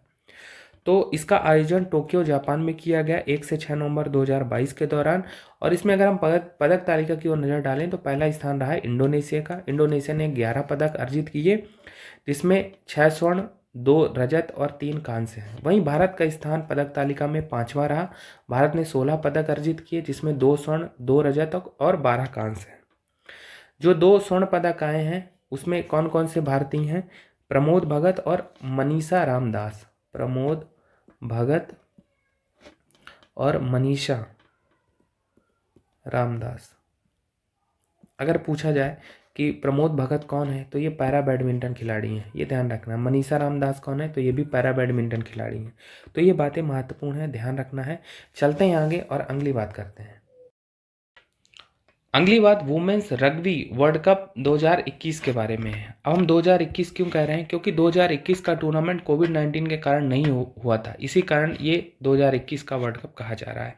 अब इसका आयोजन हुआ है न्यूजीलैंड में 8 अक्टूबर से 12 नवंबर 2022 के दौरान। नाम क्या है? महिलाओं का रग्बी विश्व cup, women's rugby world cup 2021। इसका विजेता रहा है न्यूजीलैंड। इसने इंग्लैंड को हराया। फाइनल मैच ऑकलैंड में खेला गया था न्यूजीलैंड और इंग्लैंड के बीच, जिसमें विजेता रहा है न्यूजीलैंड। और न्यूजीलैंड ने 6ठी बार रग्बी वर्ल्ड कप महिलाओं का जीता है। अगर हम बात करें आगामी आयोजन की तो 2025 में ये रग्बी वर्ल्ड कप महिलाओं का आयोजित होगा। कहाँ? इंग्लैंड में। तो ये बातें ध्यान रखनी है। चलते हैं आगे और आज की अंतिम बात देख लेते हैं। अगली बात भारतीय ओलंपिक संघ की अध्यक्षा से संबंधित है। हाल ही में पीटी उषा को भारतीय ओलंपिक संघ, इंडियन ओलंपिक एसोसिएशन का अध्यक्ष, प्रेसिडेंट बनाया गया है।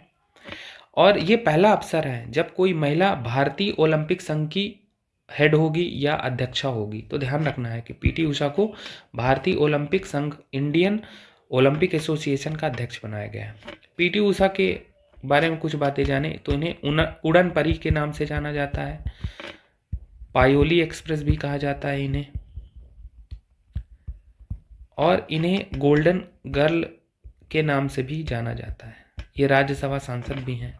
हमने लास्ट टाइम जब पढ़ा था तो जब राज्यसभा में इनकी नियुक्ति हुई थी तो उसको लेकर पढ़ा था, वहाँ भी हमने डिस्कस किया था कि इन्हें उड़न परी, पायोली एक्सप्रेस, गोल्डन गर्ल के नाम से जाना जाता है। तो महत्वपूर्ण बात यही है कि इंडियन ओलंपिक एसोसिएशन की नई प्रेसिडेंट कौन है, पीटी ऊषा। और ये बात की हमने कि ये पहला अवसर है जब कोई महिला भारतीय ओलंपिक संघ की हेड बनी है या अध्यक्ष बनी है, तो ये बातें ध्यान रखनी है। तो इस प्रकार से हमने नवंबर 2022 में चर्चा में रहे खेल प्रदेश को देखा। तो आज की क्लास फिलहाल इतना ही, धन्यवाद।